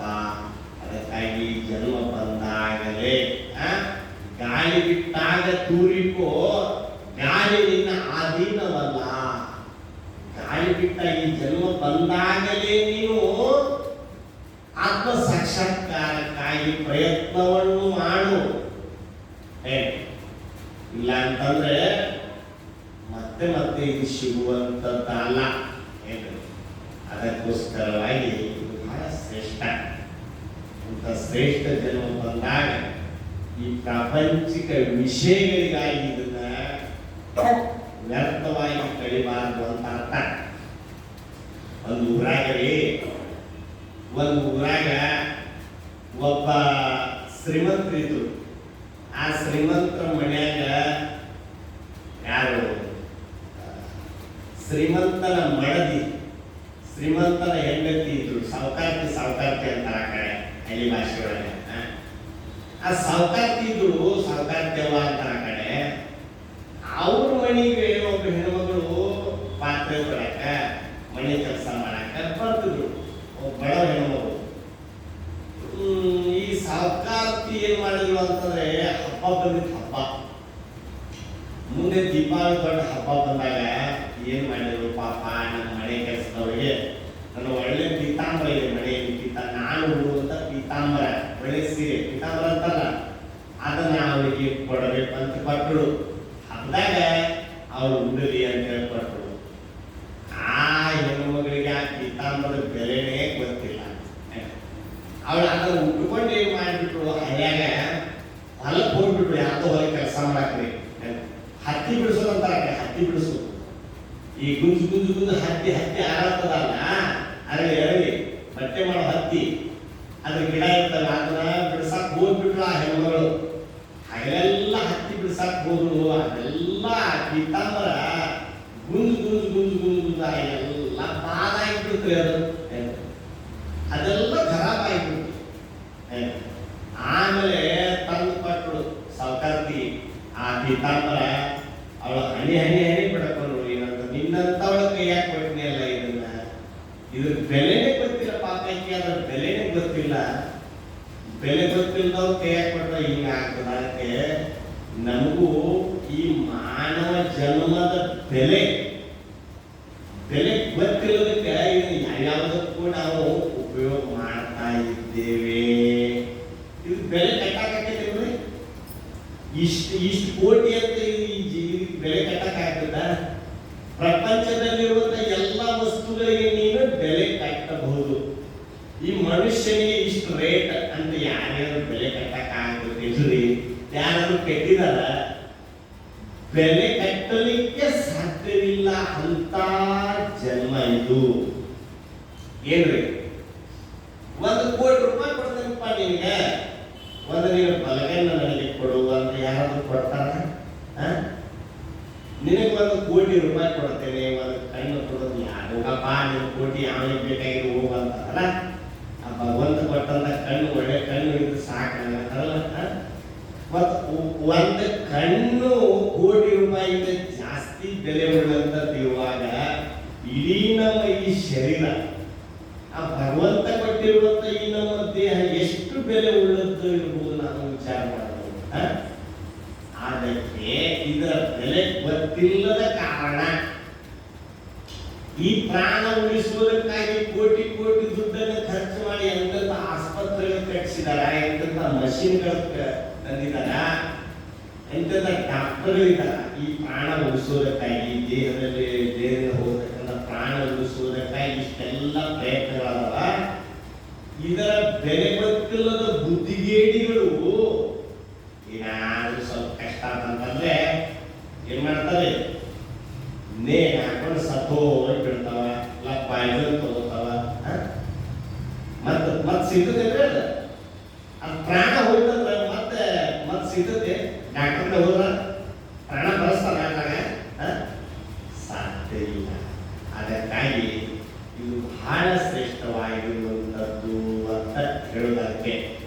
ಅದಕ್ಕಾಗಿ ಇಂತಹ ಶ್ರೇಷ್ಠ ಜನ್ಮ ಬಂದಾಗ ನಾವು ಏನು ಮಾಡಬೇಕಪ್ಪ ಅಂತಂದ್ರೆ, ನಮ್ಮ ಆತ್ಮ ಸಾಕ್ಷಾತ್ಕಾರಕ್ಕಾಗಿ ನಾವು ಗುರುಗಳಿಗೆ ಶರಣಾಗತರಾಗಬೇಕು, ವೇದಗಳನ್ನು ಓದಬೇಕು, ಅಧ್ಯಾತ್ಮವನ್ನು ನಾವು ತಿಳಿಬೇಕು. ಅರ್ಥ ಆಯ್ತದೆ? ಆಮೇಲೆ ನಾನು ಮಾಡ್ತೇನೆ ಅಂದ್ರೆ ಆಗುದಿಲ್ಲ. ನಾನು ನನ್ನ ಪ್ರಪಂಚದ ಕೆಲಸಗಳನ್ನೆಲ್ಲ ಮಾಡಿ, ಮಗನ ಮದುವೆ ಮಾಡಿ, ಮೊಮ್ಮಗನ ಲಗ್ನ ಮಾಡಿ, ಅವೆಲ್ಲ ಸರಿ ಮಾಡಿ, ಆಮೇಲೆ ನಾನು ನಿಮ್ಮ ಆಶ್ರಮಕ್ಕೆ ಬರ್ತೇನ್ರಿ, ಆಮೇಲೆ ನಾನು ಪ್ರವಚನ ಕೇಳಕ್ ಬರ್ತೇನ್ರಿ ಅಂದ್ರೆ ಅವಾಗ ಆಗೋದಿಲ್ಲ ಅಂತಾರೆ ಅವರು. ಅವಾಗ ನೀವು ಮಾಡಕ್ಕೆ ಆಗೋದಿಲ್ಲ. ಇದು ಈ ಕೆಲಸ, ಇದಕ್ಕೂ ಒಂದು ಟೈಮ್ ಇರುತ್ತದೆ. ಟೈಮ್ ಓದಿದ್ರೆ ಡೇಟ್ ಬಾರ್ ಅಂತಾರಲ್ಲ, ಡೇಟ್ ಬಾರ್ ಆದ್ಮೇಲೆ ಏನ್ ಮಾಡ್ಕೊಳಕ್ ಬರ್ತದ? ಹೌದಿಲ್ರಿ? ಮಡಿಕೆ ಗಿಡಿಗೆ ಹಸಿ ಇದ್ದಾಗ, ಆ ಗಡಿಗೆ ಹಸಿ ಇದ್ದಾಗ ಅದರಲ್ಲಿ ಬರೆದ ಚಿತ್ರ ಆ ಗಡಿಗೆ ಸುಟ್ರು ಆ ಚಿತ್ರ ಮೂಡುತ್ತದ. ಆ ಗಡಿಗೆ ಒಣಗಿದ ಮೇಲೆ ನಾನು ಚಿತ್ರ ತೆಗಿತೀನಿ ಅಂದ್ರೆ ಆಗುದಿಲ್ಲ. ಗಾಡಿ ಒಣಗಿದ ಮೇಲೆ ಡ್ರಾಯಿಂಗ್ ತೆಗಿಲಿಕ್ಕೆ ಆಗುವುದಿಲ್ಲ. ಹಾಗೆ ವಯಸ್ಸಿದ್ದಾಗಲೇ ಮಾಡ್ಕೊಳ್ಬೇಕು. ಇದನ್ನ ವಯಸ್ಸು ಹೋದಲ್ಲಿ ಮುಪ್ಪಾದಷ್ಟು ನಾನು ಮಾಡ್ಕೊತೇನೆ ಅಂತಂದ್ರೆ ಅವಾಗ ದೇಹದಲ್ಲಿ ಶಕ್ತಿ ಇರುವುದಿಲ್ಲ. ಯಾವತ್ ಸ್ವಸ್ಥಮಿದಂ ದೇಹಂ ಯಾವನ್ ಮೃತ್ಯುಶ್ಚ ದೂರತ ತಾವಾದ್ ಆತ್ಮಹಿತಂ ಕುರ್ಯಾತ್ ಮರಣಾಂತೆ ಕಿಂ ಕರಿಷ್ಯತಿ. ನಿನ್ನ ದೇಹದಲ್ಲಿ ಶಕ್ತಿ ಇರುವಾಗಲೇ, ನಿನ್ನ ಇಂದ್ರಿಯಗಳಲ್ಲಿ ಶಕ್ತಿ ಇರುವಾಗಲೇ, ಮುಪ್ಪು ಮರಣಗಳು ದೂರ ಇರುವಾಗಲೇ ನೀವು ಆತ್ಮ ಸಾಕ್ಷಾತ್ಕಾರವನ್ನು ಮಾಡಿಕೋ ಅಂತ ಹೇಳ್ತಾ ಇದೆ ಶಾಸ್ತ್ರ. ಏನು? ಅದಕ್ಕೆ ಬಸವಣ್ಣನವರು ಒಂದು ಶ್ಲೋಕದಲ್ಲಿ ಬಸವಣ್ಣನವರು ಹೇಳ್ತಾರೆ, ನೆರೆ ಕೆನ್ನೆಗೆ ತೆರೆಗಲ್ಲಕ್ಕೆ, ನೆರೆ ಕೆನ್ನೆಗೆ ತೆರೆಗಲ್ಲಕ್ಕೆ ಶರೀರದ ಗೂಡು ಹೋಗದ ಮುನ್ನ, ಹಲ್ಲು ಹೋಗಿ ಬೆನ್ನು ಬಾಗಿ ಅನ್ಯರಿಗೆ ಹಂಗಾಗದ ಮುನ್ನ, ಕಾಲ ಮೇಲೆ ಕೈಯ ನೋಡಿ ಕೋಲು ಹಿಡಿಯದ ಮುನ್ನ, ಮೃತ್ಯು ಮುಟ್ಟದ ಮುನ್ನ ಪೂಜಿಸೋ ನಮ್ಮ ಕೂಡಲ ಸಂಗಮ ದೇವನ. ಇಷ್ಟೆಲ್ಲ ಕೆಲಸಗಳ ಆಗೋಕ್ಕಿಂತ ಮೊದಲ ನೋಟಿಸ್ ಬರ್ತಾವಂತ. ನೋಟಿಸ್ ಕಣ್ ಕಾಣ್ಲಂಗ ಆಗ್ತಾವ, ಅದೊಂದು ನೋಟಿಸ್. ಚಸ್ಮಾ 40 ವರ್ಷ ಆದ್ಮೇಲೆ 40 ಅಂದ್ರೆ ಏನ, 40 ಆದ್ಮೇಲೆ ಚಸ್ಮಾ ಬರ್ತದ, ಅದೊಂದು ನೋಟಿಸ್. ಕಿವಿ ಕೇಳಂಗ ಆಗ್ತಾವ, ಅದೊಂದು ನೋಟಿಸ್. ಕೂದ ಬೆಳಗಾಗ್ತಾವ, ಅದೊಂದು ನೋಟಿಸ್. ಹಲ್ಲ ಹೋಗ್ತಿರ್ತಾವ, ಅದೊಂದು ನೋಟಿಸ್. ಇವನ್ನ ನೋಟಿಸ್ ಕಳಿಸ್ತಾನಂತ ಯಮರಾಜ. ಆ ನೋಟಿಸ್ ಕಳಿಸಿದ್ರು ಇವ್ ಎತ್ತರ ಆಗಲಿಲ್ಲ ಅಂತಂದ್ರೆ ಬಂದು ಪ್ರಾಣ ತಗೊಂಡು ಹೋಗ್ತಾನ ಅಷ್ಟೇ ಅಲ್ಲ. ಈಗಂತೂ ಏನಾಗಿ ಬಿಟ್ಟೈತ್ರಿ ಅಂದ್ರ, ಈ ಕೂದಲಿಗೆ ಹಚ್ಚೋ ಕರೆ ಬಣ್ಣ ಬಂದ್ಬಿಟ್ಟೈತಿ. ಯಾರಿಗೆ ಎಷ್ಟು ವಯಸ್ಸಾಗೈತೆ ಅನ್ನೋದು ಗೊತ್ತಾಗ್ತಾ ಇಲ್ಲ. ಮುದುಗುರು ಕೂದಲು ಕರ್ಗ, ಹುಡುಗರು ಕೂದಲು ಕರ್ಗ ಕಾಣಕತ್ತಾವ. ಮ್ಯಾಲೆ ಕರ್ಕೊಂಡು ಒಳಗೆ ಬೆಳಗಿರ್ತಾವ ಮತ್ತವು. ಏನ್ರಿ? ಮ್ಯಾಲೆ ಕರಗಿದ್ರು ಒಳಗೆ ಬೆಳಗ್ಗೆ ಕಾಣ್ತಾವು ಬಟ್ಟೆಯಾಗ. ಅದಕ್ಕೆ ಆಯ್ತಪ್ಪ, ಈ ಕೂದ್ಲಿಕ್ಕೇನೋ ಬಣ್ಣ ಹಚ್ಬೋದು, ಯುವಕನ ಕಾಣಬಹುದು. ಈ ಗಲ್ಲ ಒಳಗೆ ಹೋಗ್ಬಿಟ್ಟಿರ್ತಾವಲ್ಲ, ಅದಕ್ಕೆ ಏನ್ ಮಾಡೋದು? ಅದಕ್ಕೆ ಹಳಿ ತುಂಬಾಕ್ ಬರ್ತದ, ಅದಕ್ಕೇನು ಮಾಡಕ್ ಬರ್ತದ? ಏನ್ರಿ? ನಾವು ಎಂತ ಬಣ್ಣ ಹಚ್ಕೊಂಡ್ರು ನಮ್ಮ ಆಯುಷ್ಯ ಹೋಗೋದ, ಈ ಶರೀರ ಒಂದ್ ದಿವಸ ಇದು ಹೋಗೋದ ಇದಕ್ಕೆ. ಅರ್ಥ ಆಯ್ತಾ? ಅದಕ್ಕಾಗಿ ಆಯುಷ್ಯ ಹೋಗೋದರೊಳಗಾಗಿ, ಆಯುಷ್ಯ ಮುಗಿಯುವುದರೊಳಗಾಗಿ ಆಯುಷ್ಯ ತೀರ್ತದ, ಆಯುಷ್ಯ ಹೋಗ್ತದ. ದಶರಥ ಮಹಾರಾಜ, ಶ್ರೀರಾಮನ ತಂದೆ ದಶರಥ ಮಹಾರಾಜ ಅರಮನೆಯಲ್ಲಿ ಊಟ ಮಾಡಿ ರಾತ್ರಿ ಹೊತ್ತು ಅರಮನೆಯಲ್ಲಿ ವಾಯುವಿಹಾರ ಮಾಡ್ತಿದ್ರು, ವಾಕಿಂಗ್ ಮಾಡ್ತಿದ್ರು. ಆ ಅರಮನೆಯಲ್ಲಿರ್ತಕ್ಕಂಥ ಕಂಬ, ದೊಡ್ಡ ದೊಡ್ಡ ಕಂಬಗಳಿತ್ತು ಅರಮನೆಯಲ್ಲಿ. ಅವಕ್ಕೆಲ್ಲ ಕನ್ನಡಿಯನ್ನ ಫಿಕ್ಸ್ ಮಾಡಿದ ದಶರಥ ಮಹಾರಾಜ ಅರಮನೆಯ ಕಂಬಗಳಿಗೆ. ಆ ಅರಮನೆಯಲ್ಲಿ ಅವ ವಾಯುವಿಹಾರ ಮಾಡ್ತಾ ಇರುವಾಗ ಅವನು ಕನ್ನಡಿಯಲ್ಲಿ ನೋಡಿದ. ಒಂದು ದಿವಸ ಕನ್ನಡಿಯಲ್ಲಿ ನೋಡ್ತಾನೆ, ಅವನ ತಲೆಯಲ್ಲಿ ಒಂದು ಕೂದಲು ಬೆಳ್ಳಗಾಗಿತ್ತು. ದಶರಥ ಮಹಾರಾಜನ ತಲೆಯಲ್ಲಿ ಒಂದೇ ಒಂದು ಕೂದಲು ಬೆಳ್ಳಗಾಗಿತ್ತು. ಅವನು ವಶಿಷ್ಠರ ಹತ್ರ ಹೋದ, ವಶಿಷ್ಠ ಋಷಿಗಳ ಹತ್ರ ಹೋದ. ಗುರುಗಳು ವಶಿಷ್ಠ ಗುರುಗಳೇ, ನನ್ನ ತಲೆಯಲ್ಲಿ ಕೂದಲು ಈಗ ಬೆಳಗಾಗ್ತಾ ಇದ್ದಾವ, ನಾನು ಏನು ಮಾಡಲಿ ಅಂತ ಕೇಳಿದ ಗುರುಗಳಿಗೆ. ಅವಾಗ ರಾಜ ಮಹಾರಾಜರು ಗುರುಗಳು ಇರ್ತಿದ್ರು ರೀ. ಅವಾಗ ರಾಜ ಮಹಾರಾಜರು ಸಹಿತ ಗುರುವಿನ ಆಜ್ಞೆಯನ್ನು ಪಡ್ಕೊಂಡು ಗುರುವಿನ ಮಾರ್ಗದರ್ಶನದಲ್ಲಿ ನಡೀತಿದ್ರು ಆಗಿನ ಕಾಲದೊಳಗೆ. ಏನು ಅದಕ್ಕಾಗಿ ವಶಿಷ್ಠ ಋಷಿಗಳಿಗೆ ಕೇಳಿದ ದಶರಥ ಮಹಾರಾಜ. ಅವರಂದ್ರು, ಆಯ್ತಪ್ಪ, ನೀ ಏನು ಮಾಡ್ಬೇಕಂತ ಇದೆಯಲ್ಲ ಆ ಕೆಲಸ ಆದಷ್ಟು ಬೇಗನೆ ಮಾಡಿ ನೀನು ವಾನಪ್ರಸ್ಥಾಶ್ರಮಕ್ಕೆ ಹೋಗಪ್ಪ ಅಂದು ವಶಿಷ್ಠ ಋಷಿಗಳು. ಇವನು ಮಾಡುವಂತ ಕೆಲಸ ಏನಿತ್ತು ಅಂತಂದ್ರೆ ಶ್ರೀರಾಮಚಂದ್ರನಿಗೆ ಪಟ್ಟಾಭಿಷೇಕ ಮಾಡಬೇಕಾಗಿತ್ತು ದಶರಥ ಮಹಾರಾಜ. ಅವಾಗ ಗುರುಗಳು ಹೇಳ್ತಾ ಇದ್ದಾರೆ ಅಂದ್ಮೇಲೆ ಇದನ್ನ ಆದಷ್ಟು ಬೇಗ ಮಾಡಿ ಹೋಗ್ಬೇಕಂತ ಎಲ್ಲ ಏರ್ಪಾಡು ಮಾಡಿದ. ಪಟ್ಟಾಭಿಷೇಕ ಮಾಡಿ ನಾನು ವಾನಪ್ರಸ್ಥಾಶ್ರಮಕ್ಕೆ ಹೋಗಬೇಕು ಅನ್ನೋದ್ರೊಳಗ ಅವನು ವಾನಪ್ರಸ್ಥಾಶ್ರಮಕ್ಕೆ ಹೋಗಲಿಲ್ಲ. ಅದರ ಬದಲು ಎಲ್ಲಿಗೆ ಹೋದ? ಸ್ಮಶಾನಕ್ಕೆ ಹೋದ. ಅವನ ದೇಹ ವಾನಪ್ರಸ್ಥಾಶ್ರಮಕ್ಕೆ ಹೋಗಲಿಲ್ಲ, ಸ್ಮಶಾನಕ್ಕೆ ಹೋಯಿತು ದಶರಥ ಮಹಾರಾಜನ ದೇಹ. ತಾತ್ಪರ್ಯ ಏನು ಹೇಳಲಿಕ್ಕೆ, ನಾನು ಅದನ್ನು ಮಾಡ್ತೇನೆ, ಇದನ್ನು ಮಾಡಿದೆ, ಎಲ್ಲ ಕೆಲಸಗಳನ್ನು ಮುಗಿಸಿ ನಾನು ಆಮೇಲೆ ಆತ್ಮಜ್ಞಾನ ಮಾಡ್ಕೊಳ್ತೇನೆ ಅಂತಂದ್ರ ಇದು ನಿನ್ನ ಕೈಯಲ್ಲಿ ಇಲ್ಲ. ಅದಕ್ಕೆ ಮೊದಲು ಆತ್ಮಜ್ಞಾನ ಮಾಡ್ಕೋ, ಆಮೇಲೆ ಉಳಿದ ಕೆಲಸಗಳನ್ನು ಮಾಡು. ಮೊದಲು ನೀನು ನಿನ್ನ ಆತ್ಮಸ್ವರೂಪವನ್ನು ತಿಳ್ಕೋ, ಆಮೇಲೆ ಉಳಿದ ಕೆಲಸಗಳನ್ನು ಮಾಡು. ಈ ದೇಹ ಇದು ನಿನ್ನ ಅಧೀನ ಅಲ್ಲ, ಇದು ನಶ್ವರವಾಗಿರ್ತಕ್ಕಂಥ ಶರೀರ. ಇದು ಯಾವಾಗ ಹೋಗ್ತದ ಅಂತ ಹೇಳಲಿಕ್ಕೆ ಆಗುವುದಿಲ್ಲ. ಅದಕ್ಕೋಸ್ಕರವಾಗಿ ಆಯುಷ್ಯ ಇರುವುದರೊಳಗಾಗಿಯೇ ಭಗವಂತ ಕೊಟ್ಟಿರತಕ್ಕಂಥ ಆಯುಷ್ಯ, ಈ ಜನ್ಮ ಇರುವುದರೊಳಗಾಗಿಯೇ ನೀನು ಗುರುಶಾಸ್ತ್ರಾದಿಗಳಿಗೆ ಶರಣಾಗತನಾಗಿ ನೀನು ಮೋಕ್ಷವನ್ನು ಹೊಂದುವಂತ ಹೇಳಿ ಇಲ್ಲಿ ವೇದಗಳು, ಗುರುಗಳು ಎಲ್ಲರೂ ನಮ್ಮನ್ನು ಕುರಿತು ತಿಳಿಸ್ತಕ್ಕಂಥವರಾಗಿದ್ದಾರೆ ಅನ್ನುವಂಥ ವಿಚಾರವನ್ನು ತಿಳಿಸ್ತಾ ಇವತ್ತಿನ ಈ ಕಾರ್ಯಕ್ರಮಕ್ಕೆ ಮಂಗಳವನ್ನು ಮಾಡೋಣ. ಜೈ ಮಂಗಲಂ.